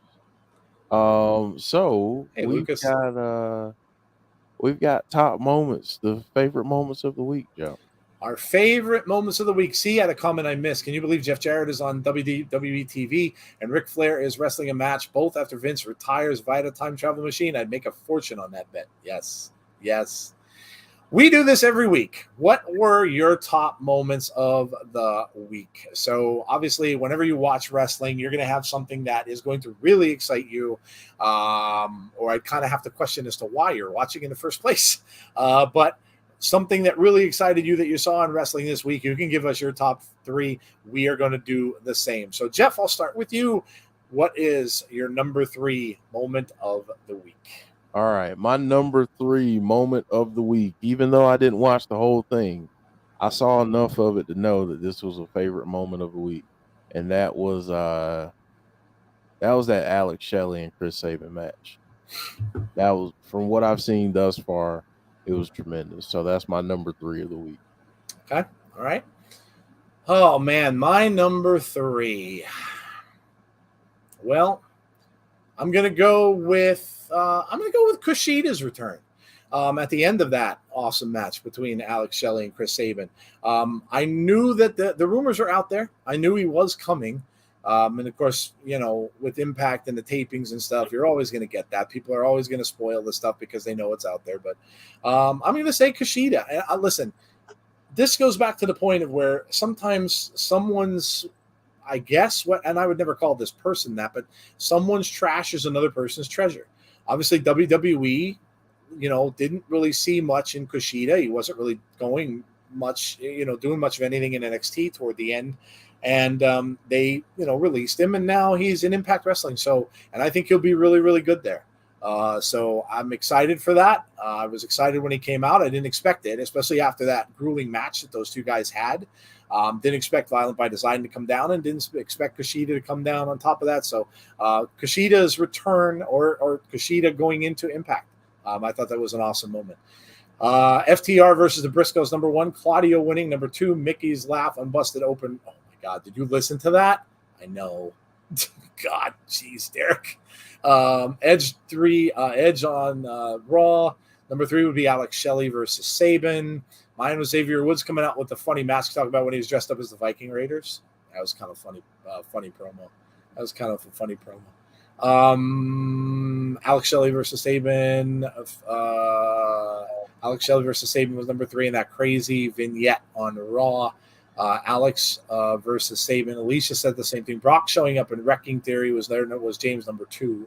Briscoes versus FTR 3. Claudio wins gold. Vince's retirement. Naito versus Tanahashi match early this morning. Great match. Sabin versus Shelley.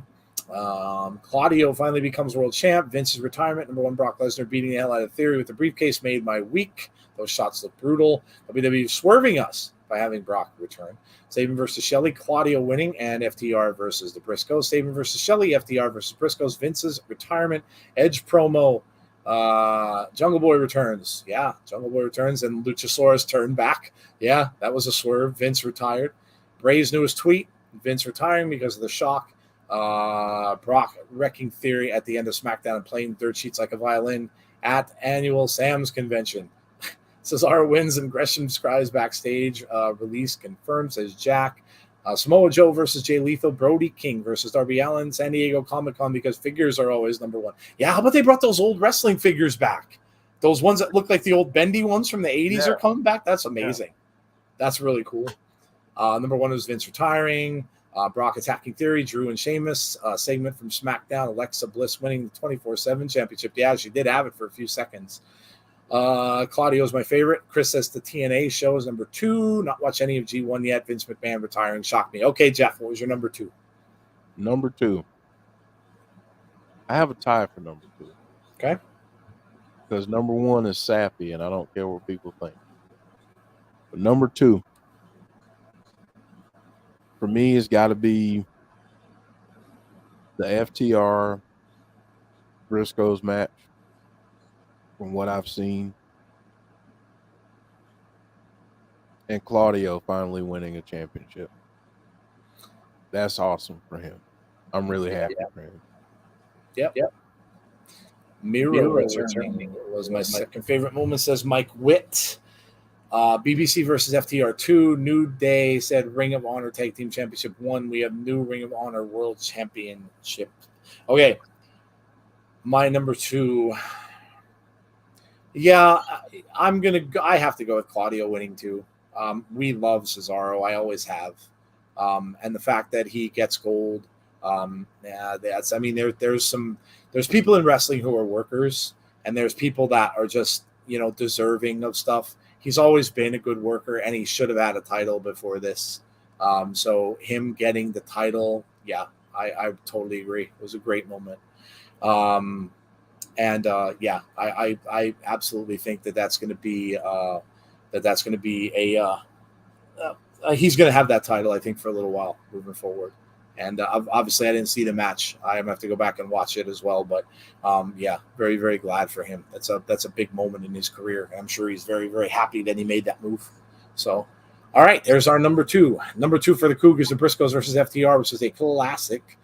Brandon Wayne Lewis says Colt Cabana. Yeah, Colt Cabana was back. I did read that. Claudio was amazing. I'm glad he won the belt, says Lucas. All right, Jeff. I think I know where you're going with your number 1. Number 1 moment of the week for Jeff. Yes. What is it?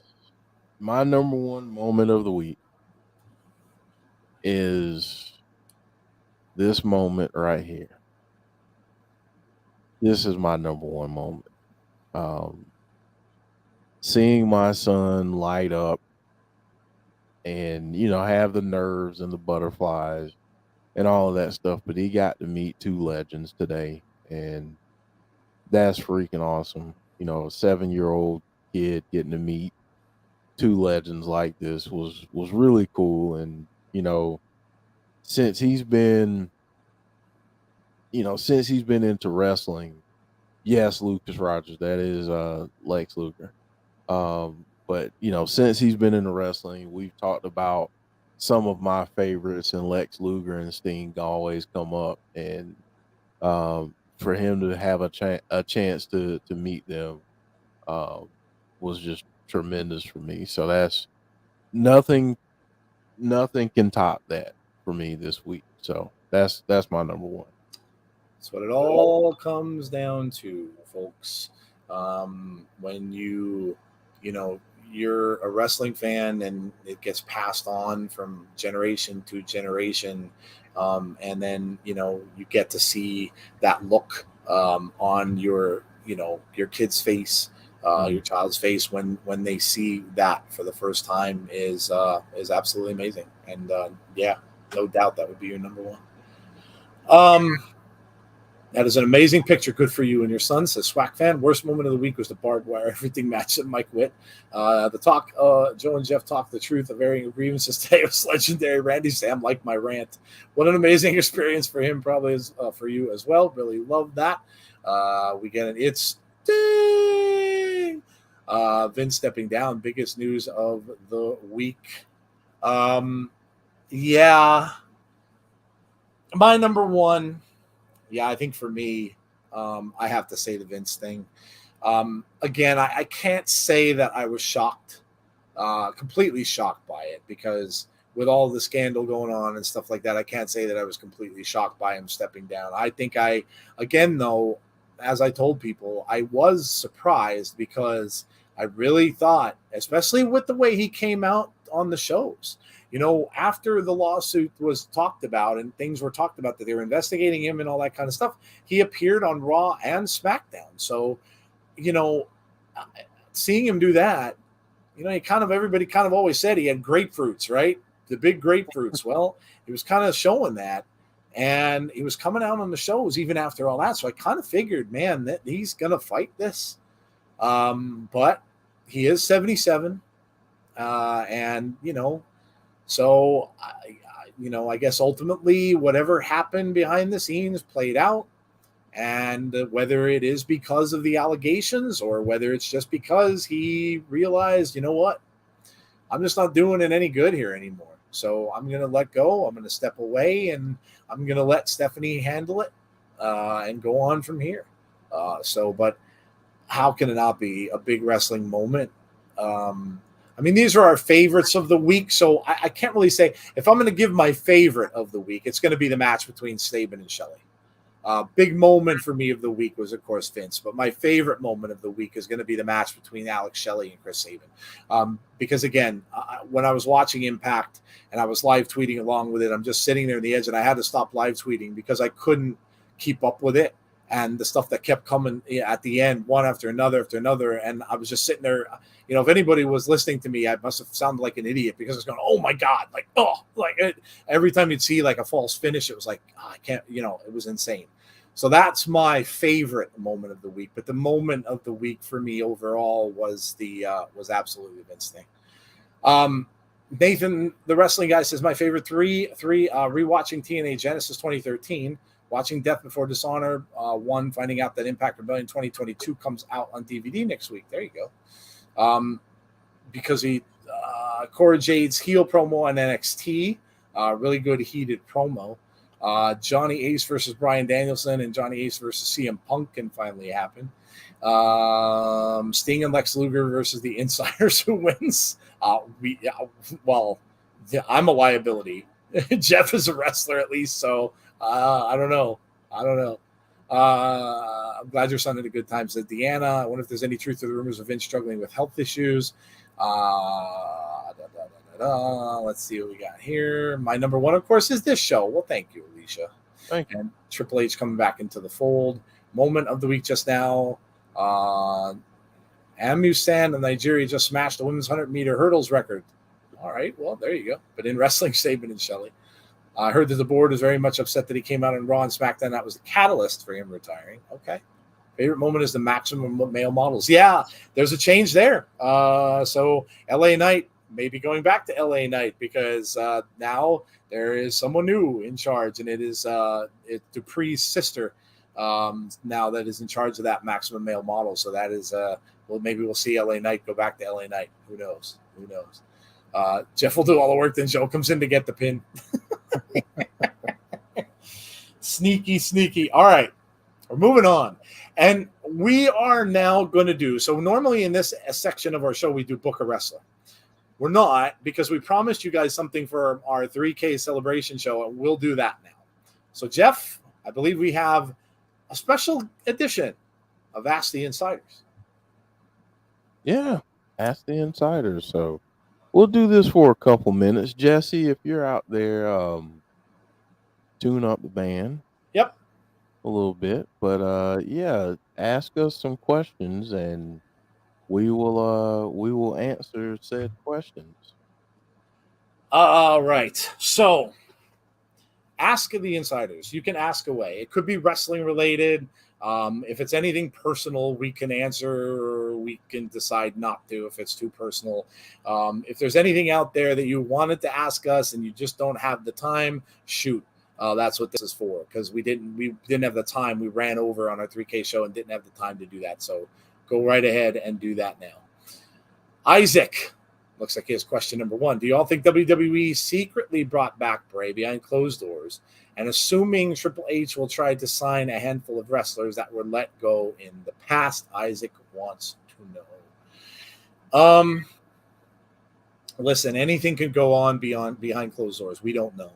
I honestly don't know the back end of the business that well to know whether or not things can get done behind the scenes. I imagine that they can. We aren't all privy to all that information. So could they have brought him back already? Sure. Yeah. I mean, anything can happen in business. And will Triple H try to bring back people that were let go? I would kind of think they would look into it. I don't know if it'll happen because that's going to be dependent upon the wrestlers, but I would think he would probably look into it. Yeah, absolutely. Go ahead, Jeff. What do you think about that? Yeah, I mean, I don't know that they've secretly signed them, but anything can happen, and I'm hoping for all of us. I mean, listen, we have a show dedicated. So. That would certainly help. Yes, so that would help things out a tremendous amount. So yeah, but good question. Good question.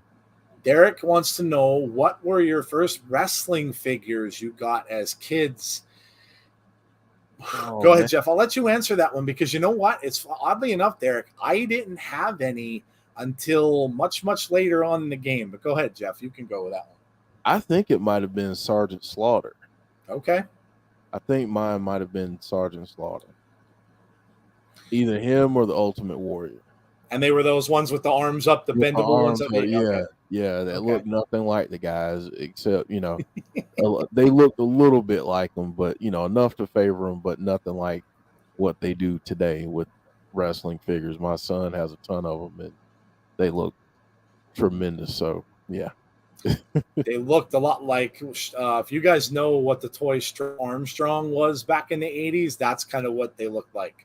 They were made with a lot of rubber, and it probably made it very difficult for them to mold faces and stuff like that. So for me, honestly, Derek, the first wrestling figure I ever owned was the NWO Hulk Hogan.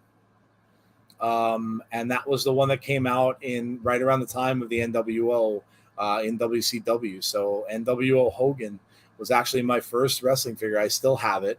And then I ended up buying the Kane figure that came out when Kane was still a big mystery. And you had, they had a mask that was able to be taken off his face. And I pretty much only bought it because of the fact that you can see what his face looked like, which was such a stupid thing to do when you think about it, because all they showed was a dude with a couple scars and then a beard. It's like it could have been anyone. So that was the biggest, but they advertised, hey, they caught me because they advertised it that way.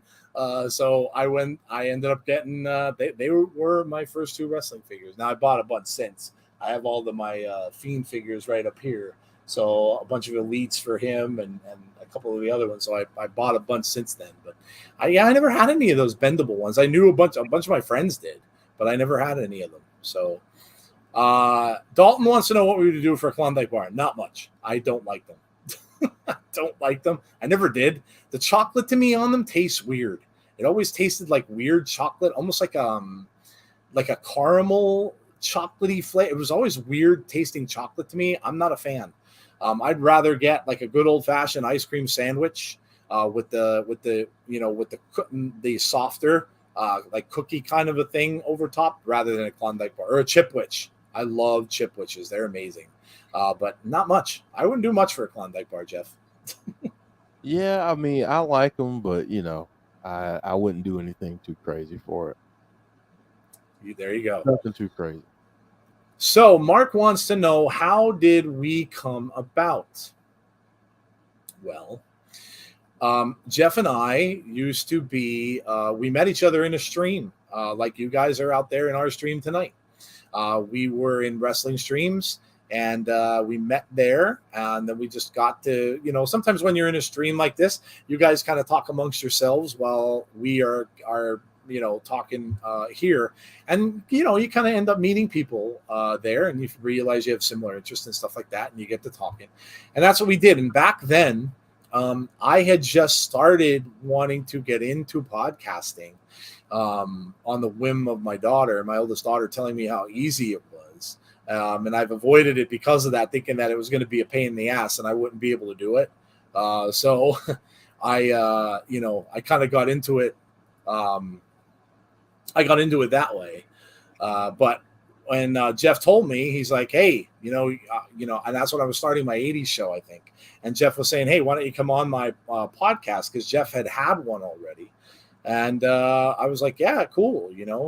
So it was really the first time I was ever on a show like that. And that's how we met. And we talked a bunch on his show. And then was it afterwards, Jeff, or was it during the show that we actually thought about starting the podcast for wrestling? I think it was afterwards. It was afterwards. Yeah. Yeah. Yeah. Yeah. It was afterwards. And I mean, we kind of bounced well off of each other. So it was like, yeah, it'd be really cool to do this. So yeah, that's kind of how, and if you want to know about the name, it's a play on the Outsiders. Yep. From the NWO. So that's how we came up with the name, the Insiders. Yep. We wanted to be the insiders in the business, so to speak. So yep, that's it. There you go. Simple beginnings. Is there any way Ludwig is turning on Gunther soon? I don't know, Lucas. You would kind of think so. I mean, there's only so much of that chopping stuff he's going to take. He keeps getting that beating almost every week now. So how long is he going to take that until he turns on Gunther? So we'll see. Is it going to be anytime soon? I'm not sure, but it's definitely something they're building to down the road, Jeff. It's going to happen. It's going to happen. Maybe not within the next few months or anything, but it's going to happen. Yep, absolutely. Jeremy wants to know how to book Jonathan Gresham. Well, you know what, Jeremy, because you asked that, we will use that for our next weekly wrap-up show when we do Book a Wrestler. How about that? Because that's kind of its own segment. We do that every week. So we will use that for our next one since you asked. We'll do Jonathan Gresham on our next week's show. Rachel Mind said, bring LA Knight back. He could be huge. He had such charisma, promo ability, great wrestling, and a presence. Would you be interested in an interview with a European promoter? Listen, Ginger Pale, we interview anyone and everyone. We don't turn away pretty much anything. If anyone in the wrestling business, we're always willing to talk to anyone. And in fact, we had a podcast reach out to us. So we're in the process of figuring that one out. And then they are from Europe as well, I believe, the podcast. So we are going to end up doing that at some point. And get, it's always cool to talk to other people and that do this kind of thing. So yeah, I mean, hey, DM us, and we would certainly look at anything as far as that goes. It's always fun to talk to somebody else in the wrestling business. Yeah. The Rock is on Shark Week. Yep, I saw that. How many licks to get to the center? If you watch the old commercials with the owl, a 1, a 2, a 3, crack 3, 3. Dylan says, here's an interesting question. Who would you like to see take the Intercontinental title off of Gunther? I think Big E should be the one to do it. Well, Big E is going to be out still for a while because he had a setback with his injury. So who should take it off of him when they do? I got one for you. Go ahead. Yeah. This might shock some people and make some people mad. Montez Ford. Oh, good call. Montez Ford. Yeah, good call. Yeah, if you're gonna do the singles thing with him, I say strap that rocket ship to his back and let him get there first and go from there. That's a good call. Yeah, I like that because obviously, if the Street Profits don't win, and I kind of don't think they are, then it would make sense. Montez Ford gets a push. They were talking about him getting a solo push. Yeah, I like that. Yeah, let's go with Montez Ford. That would be cool. Jason wants to know, Jeff, what was the first match you saw at a live event? Okay, live event. There were plenty that I saw like that were kind of not big matches, but just kind of high school gym. But the first one that I remember seeing was at the Greensboro Coliseum. I forget if it was Jim Crockett Promotions or NWA. I don't know. But Ric Flair, Ricky Steamboat. That's awesome. What a way to be spoiled as a first live event, like major live event that you go to. But that was the first one. That's awesome. First match. Oh my gosh. This goes back to the event, and I'm going to answer Lucas's question at the same time because this goes back to the event where I actually met Andre the Giant. Because as far back as I can remember, this was the first wrestling event that I saw live. And the match would have been Jimmy Superfly Snuka against Sergeant Slaughter was the match that I got. So that's the first match I saw.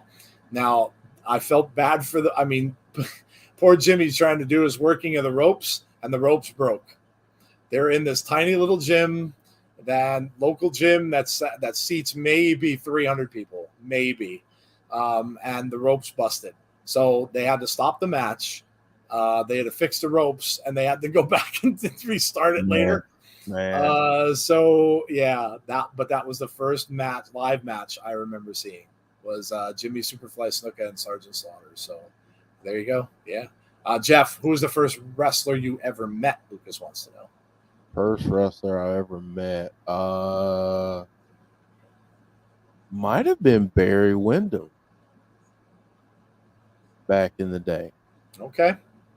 Either Barry Windham or I wouldn't really call it meat. Ricky Steamboat touched my hand, so there you go.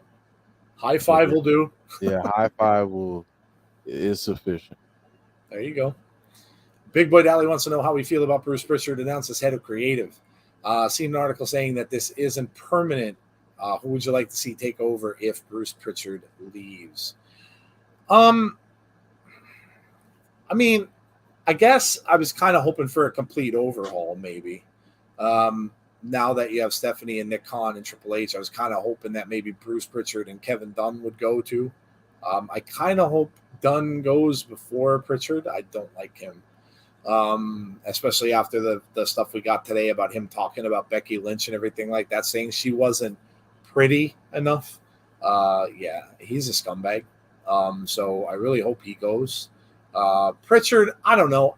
I wonder often whether Pritchard was really running creative or was it really Vince.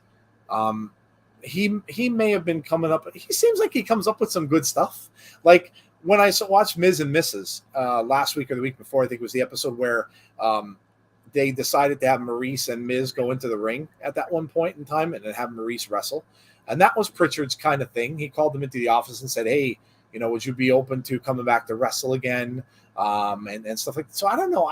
I don't think I'm that upset with that because he's done a lot of work and creative over the years that was pretty good.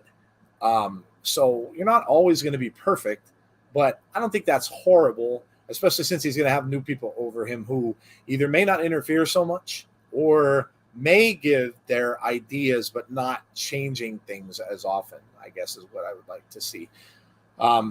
So as far as having someone take over, oh boy, Shawn Michaels. I mean, if he wanted to, he's pretty happy in NXT. So, but Shawn Michaels, I mean, hell, if he ever wanted to do it, and I don't know that he'd want to spend that much time, but The Undertaker, Mark Calloway doing creative would be awesome. There's minds out there that have minds for this business that are just fantastic at that kind of thing. So I don't know that he'd want to give that much again to the company, especially since he's retired. But yeah, if he wanted to do it, I'd be okay with that too. Jeff, what do you think? Man, I mean, I'm trying to think of wrestlers that that could step into that role that have recently been retired, or other individuals. I know C Wrestling and Deanna bringing up Paul Heyman. Paul Heyman's such a brilliant mind. Heyman would be great. He would be great. Like, don't screw with him this time. Let him really do what he's got to do. Yeah, I mean, there are quite a few names that are kind of rolling around in my brain right now, but I really like what you said about Undertaker. If he's interested, and definitely Shawn Michaels. I mean, they proved that what they did in NXT worked. So why not? Why not do it now? Absolutely. I mean, you go from down there and turn that around to what they did with the black and gold. Yeah. Imagine what they would do together up in WWE. Yeah. When are we getting a Funko Pop of you guys? Well, Funko would have to make that. I mean, you can design your own, I think, and do something like that. But yeah, that was Jeff's artwork. I love those too. I think they're amazing. They're really cool. If you guys had to speculate on TV deals, do you think WWE sticks with a mix of cable and streaming, or goes all streaming? I think they'll stay with what they're at. USA and Fox are in it for the long haul, I would imagine, until one of them decides they don't want to do it anymore. That's a big show in USA, and it's a big show on Fox on Friday. So until anything happens like that with that, I don't think they'll go to all streaming. I think they're pretty happy with it the way it is. If they ever decide to sell, then maybe it'll be a different story. Jeff, what do you think? Yeah, no, I think I think it'll be a mixture of like they're doing now. I think that's what we'll see. Yep, absolutely. Said Jason Stoffer's question was a great message, or a great question for the chat. The stretchy guys, LOL. My first WWE toy was The Undertaker in his Ministry of Darkness time in the late 90s. First main event matchup you ever saw live. What are you talking, Coog? Like, I mean, main event matchup meaning what exactly? Like a pay-per-view kind of a thing? Or, I mean, what are you talking about? Main event matchup, like just a big time match? For me, Brock versus The Undertaker at State College was probably the biggest big time match I saw live. I've never been to a WrestleMania, so I've never been to any of those really huge shows. So that was about as big as it got for me. Because I got to see the Undertaker's entrance coming down, the full Undertaker stuff, the gear and everything like that, the smoke and the lightning and all that kind of stuff was amazing. And then, of course, the fact that he wrestled Brock there was pretty cool too. Brock was a lot younger man back then. So, but yeah, that would have. I mean, if that's what you're looking for there, that's what I would give you. What about you, Jeff?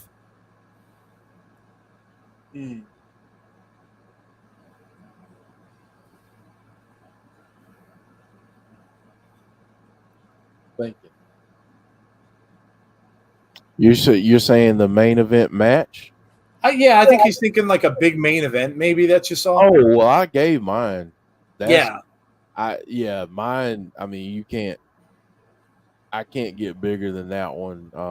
Starting out, but I'm trying to think of other ones that I've been to. I mean, I've seen so many. I'll say this: I got to see AJ Styles wrestle like up close and personal when he was first really. This was before he became, the phenomenal one. I mean, this is like early on.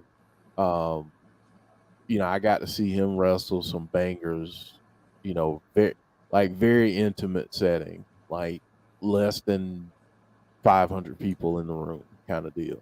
So that's awesome. But Ricky Steamboat and Ric Flair, and then seeing the other one that I saw back in the day was and we actually went back and rewatched this, my son and I, but Ric Flair up against Sting in 1990.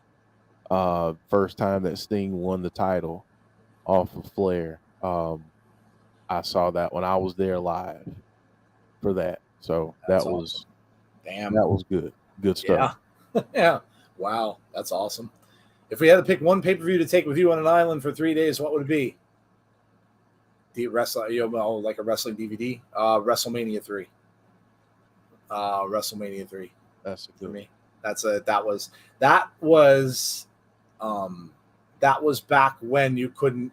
All I remember is I had to wait forever because I couldn't watch the damn thing because I was trying to get it in through my scrambled lines, and it would freeze on a picture every now and then, and you couldn't see more than a couple seconds of it, and it'd go back off again.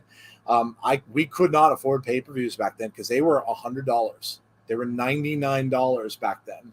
So you had to buy this goofy little metal thing from your cable company. So that cost money too.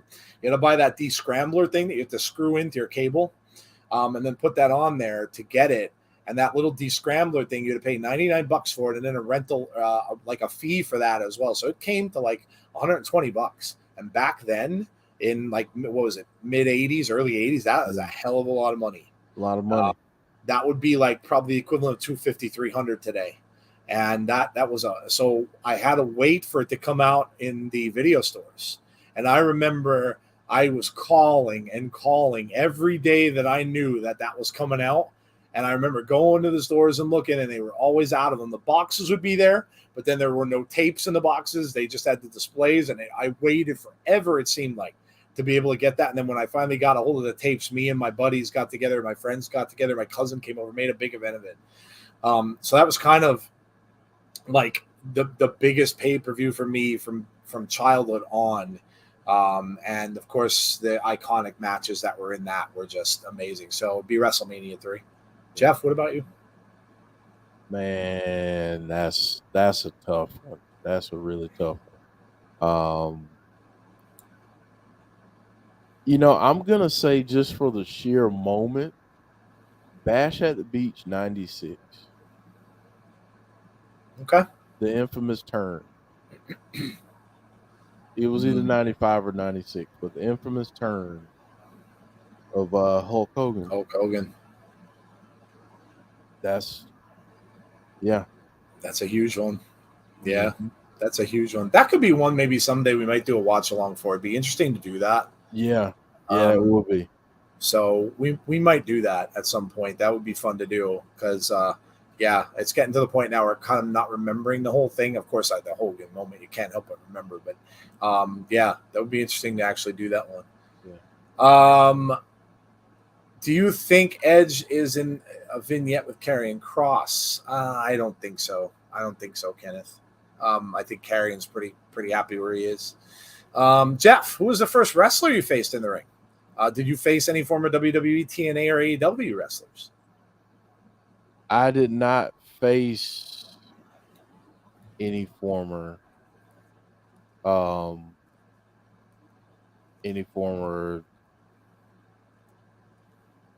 I'm trying to think. I'm going back through. I teamed with some. One very notable name. And I don't bring his name up because I'm not a clout person. So, but one very notable name. I got to shout out NWA Anarchy, NWA Wildside, whatever you want to call it. Some great people came through there. So yeah, but I never faced anyone that ended up in the WWE, TNA, that kind of thing. But definitely teamed with some folks that did, and got to see TNA very early on, like up close and personal, a few times. So that was cool. That's awesome. There you go. Alicia wants to know, what do I need to get started on screen? By on screen, Alicia, what do you mean? Do you mean what we're doing here? You mean podcasting, like stuff like that? If you wanted to do it, it's very simple. What I would suggest, and you'll have to, Jeff can give you like the video tips and things like that. But I would tell you, start off doing audio. It's very, very simple now. I literally got an app called Anchor. You can get the app on any phone. You can record yourself on there. You can, that distributes it to podcast format. So, in fact, I have an ad that I do for them on my 80s show that I recorded, for, we get a little bit of money from it, not much, but we get a little bit of money for the ad. But it's super, super simple to use. It's called Anchor. And you can get started. It asks you for some information, and you could literally start recording right away. And you could just pretty much just have a phone or a tablet, whatever. You just sit there, press a couple buttons, you record yourself, you're done. If you want to do video, Jeff, that would be more up Jeff's alley, because Jeff handles all of that video stuff. I mean, honestly, getting a good camera, and a good microphone, if you're going to be, on video, I think is important. I mean, you don't have to get anything, with a lot of bells and whistles, that kind of stuff, but get good equipment, get, a good webcam or a good, standalone camera that can function as webcam is important. But the right equipment goes a long way. Microphones, you can DM me anytime, and I'll give you recommendations on stuff to get on a budget, because I'll be honest with you, when we started this thing, I was on the most shoestring of budgets. And we and we got it going, and I think my first microphone might have cost $10. But you could tell that it cost $10. But yeah, just hit me up in the DMs, and I'll do anything. I'll do anything I can to give you some recommendations on good equipment for a budget. There you go. Yeah, I literally tried starting off with a mic that hooked up to my cell phone, and that was awful. That the audio was terrible in it. So yeah, it's a good point. You have to get yourself a good mic. And the microphone I have right now, it's called the Blue Snowball. It's an omnidirectional one, so I paid a little bit more for this one, but the mic that I have now isn't that super expensive. It's podcast mics are you can get them for like $250, $300. This one cost me $60. So not too bad. My camera though a little more on the expensive side. And when you're doing video, it's best to get, like, as long as your computer can handle it too, because your computer has to have a good enough graphics card in order to handle an HD camera. But yeah, definitely a big thing for sure, especially for video. People talking about what they saw live. Do you like Ziggler as a heel? Says Gust. I like Dolph Ziggler, period. I'm glad he's involved with the whole Theory thing, kind of having to come out as a sneaky assassin and taking out Theory. And I'm perfectly fine if that goes on. Dolph Ziggler is another dude who absolutely deserves more than he's gotten. He's a workhorse. He's like Cesaro in that respect. He does what they ask him to do. He goes down to NXT. He helps the young people develop. And I just think, just from seeing him on Miz and Mrs., I think he's a good dude. And I think he's fine whatever they do with Dolph Ziggler, heel or face. I think he could do either way. He's probably a little bit better of a heel to me, though, Jeff. But I just like Ziggler. I think he's a good guy. I love him as a heel, and I'll say this: he is severely underrated. Yep, as an in-ring performer. Yep. The Coog says he met Mil Mascaras at Sam Houston Coliseum. Wow, that's awesome. Gave me a mask. I was like 5 years old. That's awesome. That's really cool. Imagine Pritchard telling a talent they're getting a main event spot by saying, I pushed you. I love you. In the Brother Love voice. Should get William Shatner deal. Con. We're getting crazy now. It's getting late. Yeah. Yeah. I think we've about reached the end. It looks like we're not getting any more questions and stuff now. So that means, Jesse, if you're out there, it's all up to you. Past 5 years, we gotten returns at WWE. Do we get another this year? You may get more returns, Big Boy Dally, than normal, I would think, after this new regime takes over. So we'll see. Big Boy says, I love Q&A. I love Q&A. Got to see Bret Hart versus Yokozuna. Damn, that's awesome. I saw and met Yokozuna and Rikishi in a tag team match. That's cool, Alicia. Wow. Matthew K says, in Baltimore, do you remember Tiger Conway Jr.? I saw him as a young Tully Blanchard in San Antonio. Wow, that's awesome. People meet some cool. Savage versus Steamboat was one of the greatest surgically planned move for move. Yeah, it was a fantastic match. Fantastic match. 5,300. If they got buys, they were doing something right, says Big Boy Dally. Which Raw are you going to? Oh, yeah, November. November 7th. I want to say, let me look at my tickets.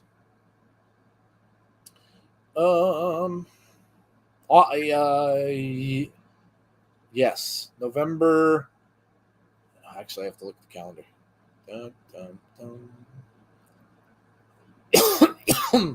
Tell you in a second. I think it's the first Monday in November.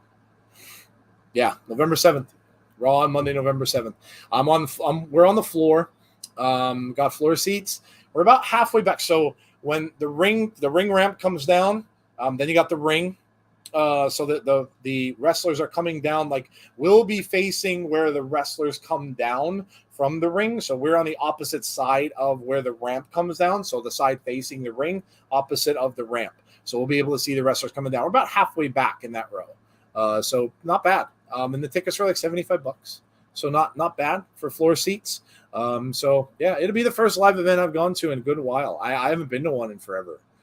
So it should be. And listen, if Bray comes back, oh boy, especially if he happens to come back as the Fiend, which I don't know if he will, but if he happens to, I may see him there, which would be amazing because I haven't seen him live at all.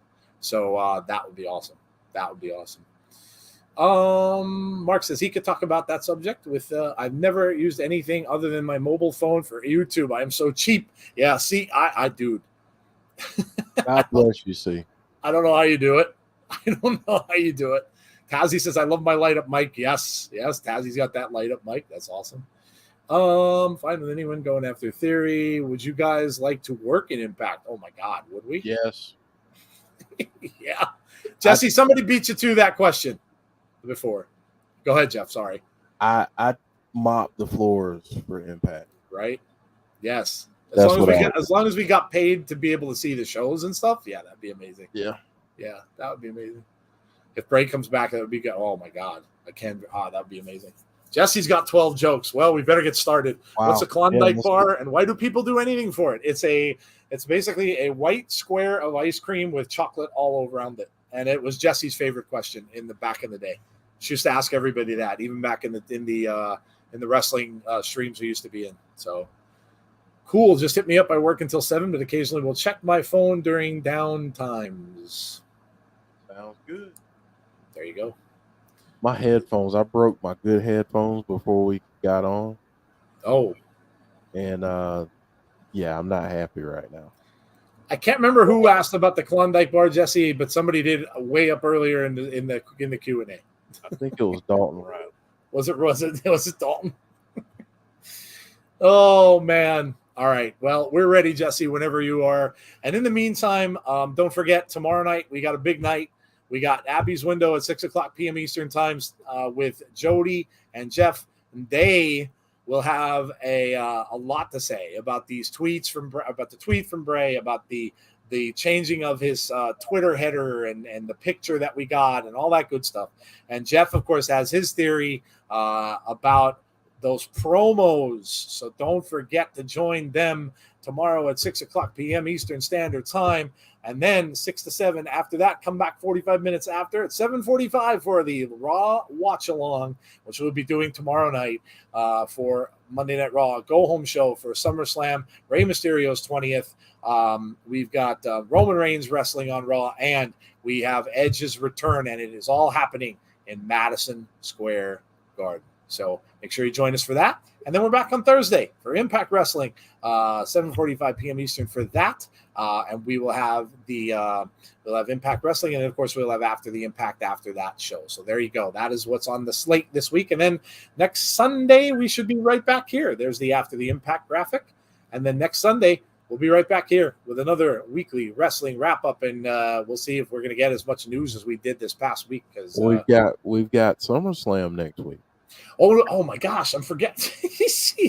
We've got a pay-per-view next Saturday. Yes, duh. Go home shows. We have SummerSlam on Saturday. So join us for that.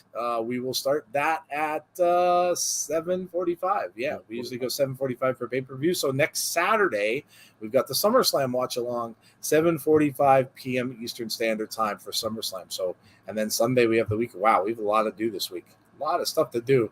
C said, "Oh, you can go to hell. We're already there. 12 jokes." See, starting already. Back tomorrow for sure, said Big Boy Dally. Awesome. 12 jokes. Holy smokes. Are we covering SummerSlam on Saturday? Yes. And you know what? I guess maybe we should start at 7:30, Jeff, and do our predictions like we did for the last one.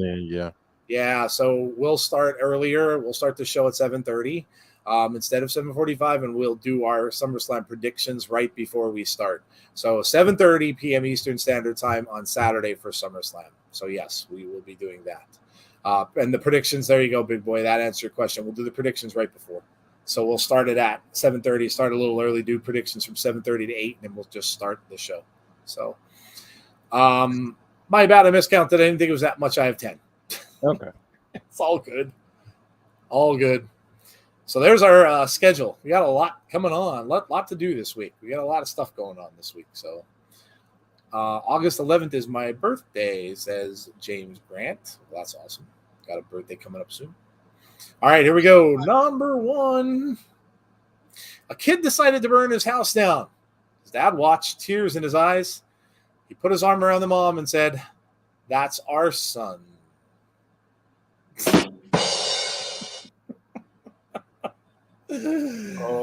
Our son. Get it? You guys should wear cowboy hats on the watch along since the show is in Nashville. I don't think I own a cowboy hat. Closest I've ever owned to a cowboy hat is the Bray Derby that I bought, and it does not fit my head. It's very, very small. They were made for kids, those hats. C said, "Don't make it sound better by reducing it to 2. Reducing it by 2. 10. Boo." Beautiful pieces of poetry. Where was the mom if the dad was the only one watching, though? Says C. Jeff, where's the Statler and Waldorf graphic? You know what? We need it. We need it. We need it up there. There it is. We need it. Oh, that fish stuff. Oh, my God. I remember that conversation. That was classic. Classic. All right, moving on. Oh my God, I can kind of talk about the geek stuff a little bit too. If you guys didn't see any of the Marvel news and you're fans of Marvel, OMG, we're getting 2 Avengers films. 2. We're getting the Kang Dynasty and we're getting Secret War. Which, if you ever read those comics, oh my God, are we in for a treat with that?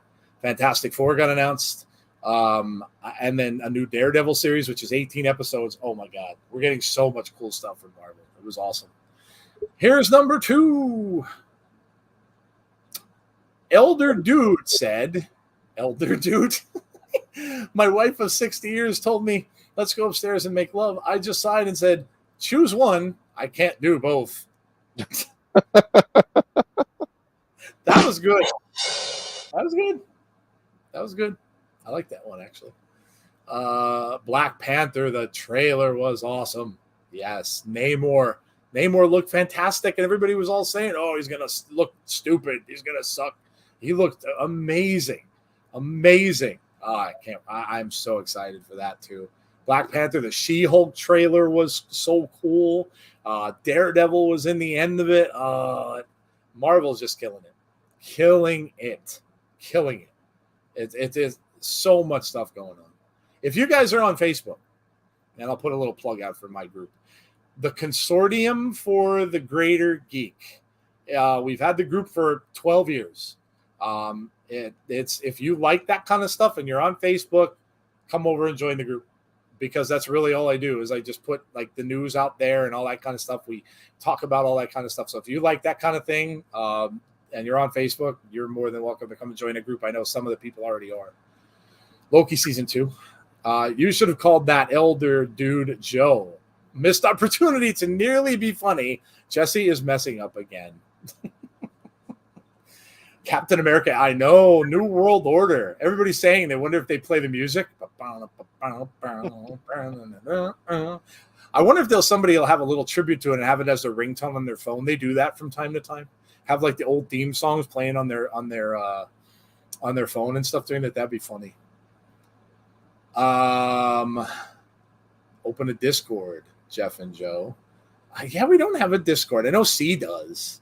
I don't know if we'd have enough people that would want to do that. I mean, we were a part of C's for a while, but I don't know. It could definitely be something we could look into if enough people are interested. Guardians 3. Oh, yeah. Rocket. It's supposed to be rocket centered.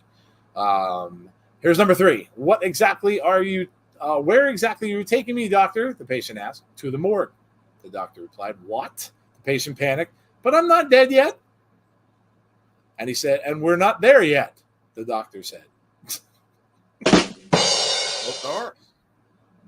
That was a long one, but there you go. Okay, got to the point. Now I know what to look up after you guys are finished, says RK Shuttlesworth. Yeah, MODOK is in Ant-Man. Oh, Guardians 3, I was also going to say Cosmo, the space dog, is on there. So the dog with the helmet, which I'm pretty excited about that too. Cosmo's awesome, the talking dog. Who's going to play MODOK in Ant-Man, or do you think it'd be CGI? I think it has to be mostly CGI because of how he looks. He's that big square dude with the little arms and the little legs. Bill Murray is in Ant-Man. Bill freaking Murray is in Ant-Man. That's all. I see. I don't know who it'll be, but Bill Murray. I mean, don't have enough characters to type for that one. Didn't have enough characters to type. I still have The Fiend as a ringtone. What kind of healthcare do you guys have over in America? Gosh, LOL. Very expensive, I will say. Very expensive healthcare. Yes. Wah, wah, wah, says RK Shuttlesworth. Tazzy's laughing. But yeah, it was a big weekend for Comic-Con. Sandman got announced, which looks amazing. That's going to be on Netflix. I never read the comics, but I'm excited to watch the show. It looks really, really good. And I always meant to read the comics. I love Neil Gaiman. But that was one. Black Adam, the Black Adam trailer looks really good. And also they showed Shazam 2. So lots and lots of stuff going on at Comic-Con, which exciting. It's a really exciting time to be like just follower of all this entertainment stuff like that we lost during COVID, but now it's all kind of coming back, so it's awesome. The legend Bill Murray and Ant-Man, yes. Garfield. I loved him in Zombieland. The fact that he played himself in Zombieland was amazing. Rings of Power trailer, for the Amazon Lord of the Rings series. I'll be watching that too. We need the leader to come back to the MCU. I was stoked. That they never showed him from the original Hulk movie. Yeah. Kazam. Oh, good God. What are we on, Jesse? What are we at, 4? Where's number 4? 5. Oh, we have 5. Yes, we're at 5. I don't think we need another Kazam, Jeff Samuel. I think we're good. I think we're good. Even though I watched that movie way too much. Did you really? Yeah, I watched it over and over. I don't know. Yeah. Candy Shack is my all-time favorite comic. Candy Shack. I don't know if I know it. Shack. Oh, comedy, Jeff. Caddyshack. Oh, Caddyshack's a classic. Caddyshack's a classic. I love when Bill Murray is doing the golfing stuff. Cinderella boy. Love that. When his character in that was awesome. Going after that gopher. Mr. Gopher. Number 4. Jesse's loving dudes tonight. Dude told me I wasn't close to my father when he died, which is lucky because he stepped on a landmine. Oh, Okay. All right. That was good. That was good.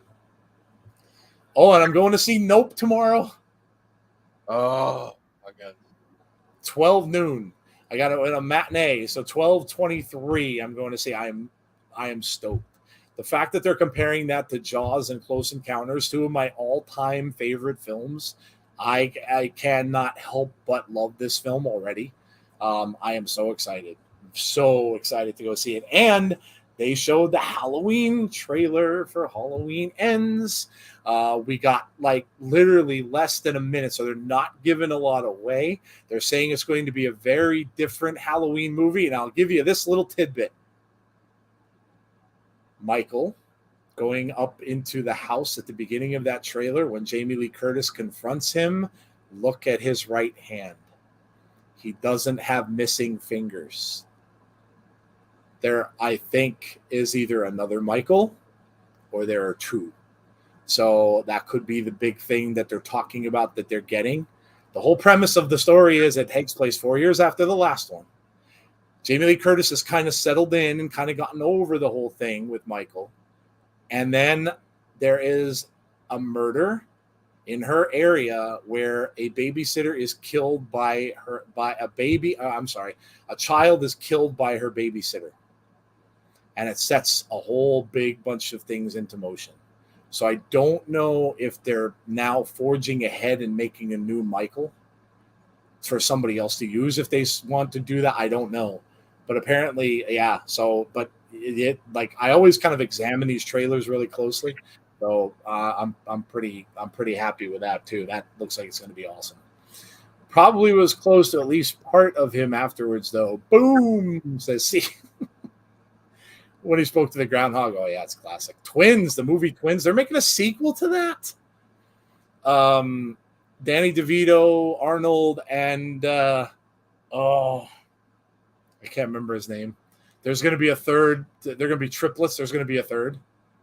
I can't remember who was in it. A former Saturday Night Live alum. Oh my God, I can't remember it. I can't remember his name. There's a rumor that one of the characters is Michael's son. I don't know. We'll see. Number 5. Friend said, wasn't dude this time. It wasn't the dude that said, the friend. My girlfriend's dog died. So I tried to cheer her up by getting her an identical one.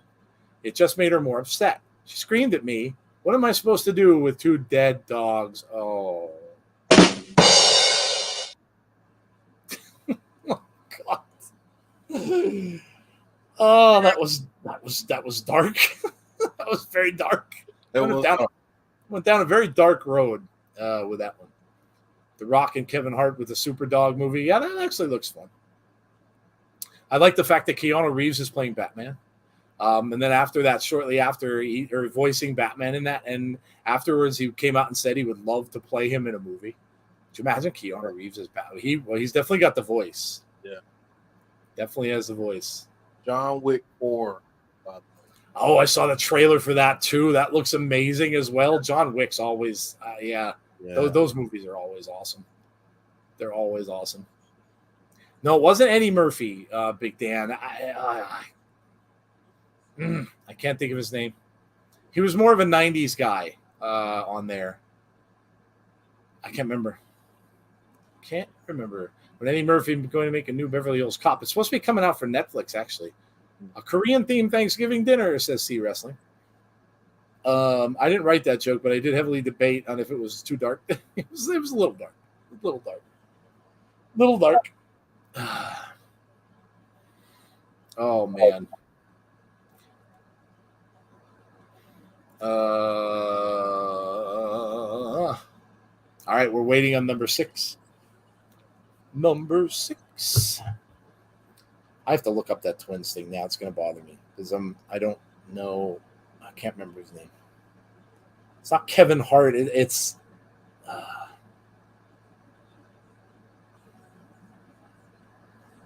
here it is.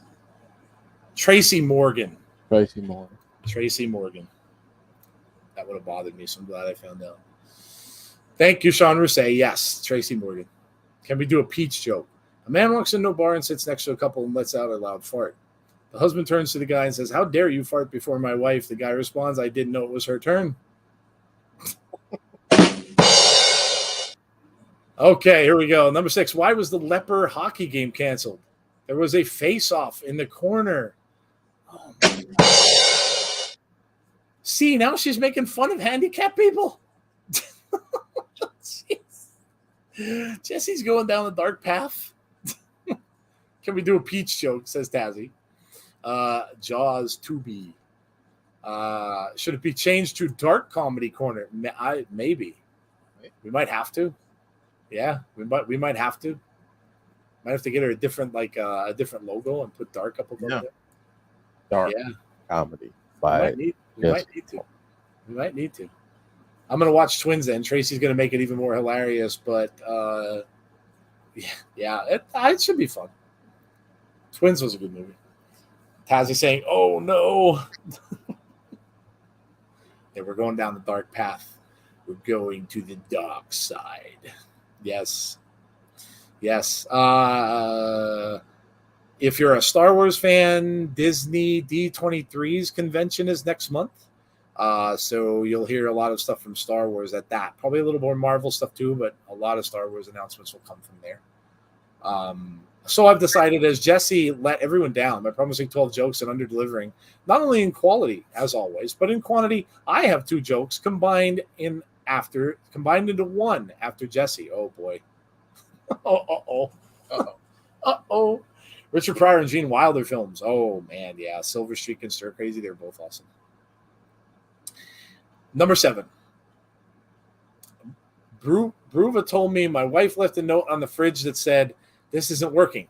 I'm not sure what she's talking about. I opened the fridge door, and it's working fine. All right, that's a little lighter.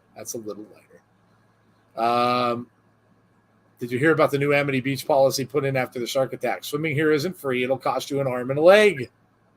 A Jaws joke. Clever. That's clever. Jesse's afraid of what C's jokes are. Yeah, I think I would too. I think I would be too. Bruva is a brother. I was gonna say, what is a Bruva? I just didn't know if that was someone's name. I was like, what's a Bruva? The Tazzy has one. Oh boy. Oh boy. We got 3 more from Jesse, and then the C ones, and then we got to get out of here to let Jeff go to work because Jeff's got work in the morning. Early. Yes. So if you could speed him up, that'd be awesome. Jeff's got to get to work. I'm off. I'm just going to a movie, so I'm okay. But Jeff's got to get to work. I gotta get to the office early. There you go. Very early. Meeting with my boss tomorrow to do some tours. I'll see, that's important stuff. So keep them coming. Number 8. Give a man a plane ticket and he flies for the day. Push him out of the plane at 3,000 feet and he'll fly for the rest of his life. That was good. You're getting better. Why did the Scarecrow win an award? Because he was outstanding in his field. That's a good one. Yeah, that was good. What did the DJ say to the producer? I can't mix. Get it? Oh, nice little music. All right. I got it. I did get it.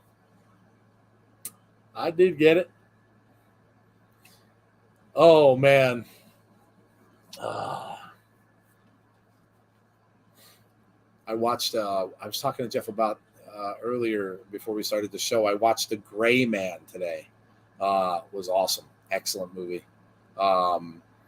Very, very good. If you like the Bourne stuff, anything along those lines, or even almost a little bit of John Wick, was like a combination of 2. Really good movie. Number 9. It's 2 parts because it's too long. LOL. C said that was funny. Was that the joke?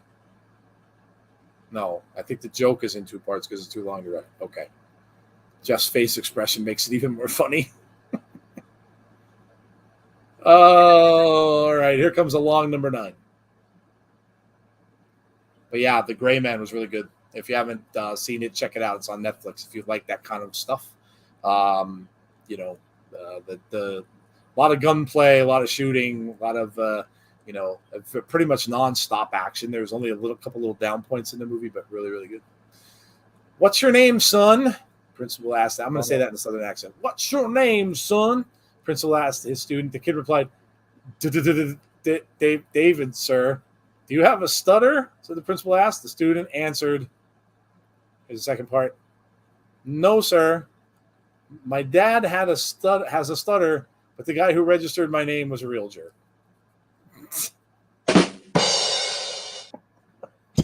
Oh, God. Oh, damn character limits. The Russos directed it. Yes, they did. Yep. And Chris Evans was in it. Chris Evans plays a real jerk, too. He played a pretty good villain. I mean, you know, when you see him typecast as Captain America, one of the most wholesome villains in all of comic books and stuff like that. He played this guy. This guy was a real jerk. But he did a good job with it. He had a cheesy mustache in it, too. So it was good. Good watch. Here comes number 10. As I get older, I remember all the people I lost along the way. Maybe a career as a tour guide was not the right choice. Nice. That was good.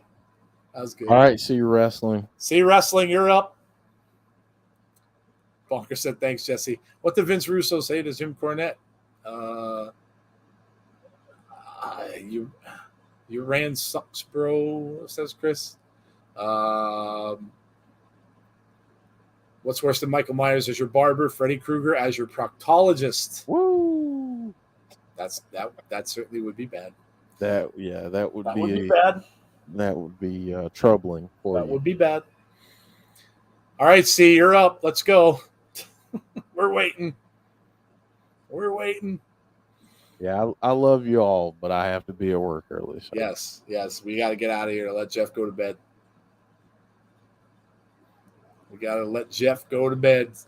So we're waiting, C. That joke is C fell asleep and doesn't comment anymore. Maybe it was. Maybe that was it. Oh, man. We'll give him a couple minutes here and see. Make sure he didn't drift off into La La Land from Jesse's jokes. There it is. Especially for Callan Corner. You're not completely useless.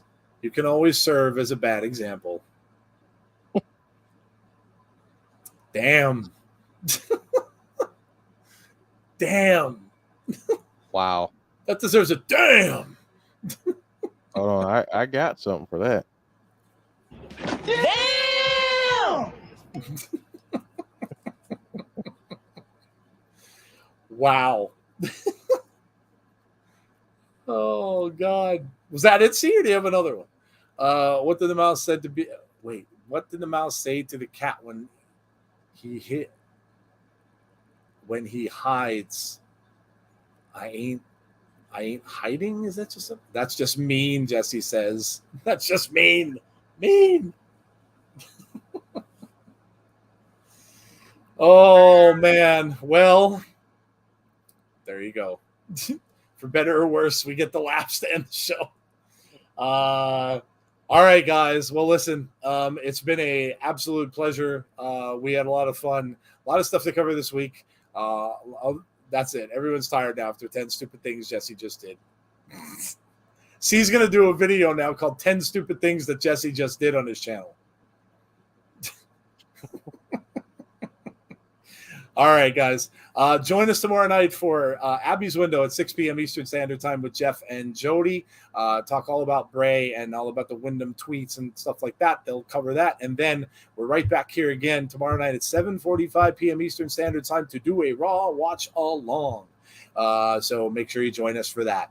Hopefully we'll see you then. Have a great rest of your night, guys. Thanks for coming out. If you haven't subscribed, please do. If you have not put a like on the stream, please do that as well.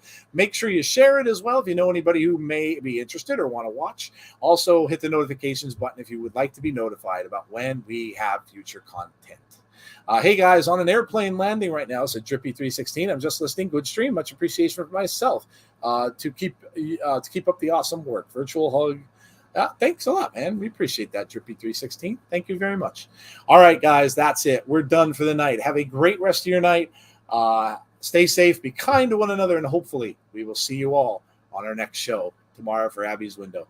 Talk to you soon, guys. Good night.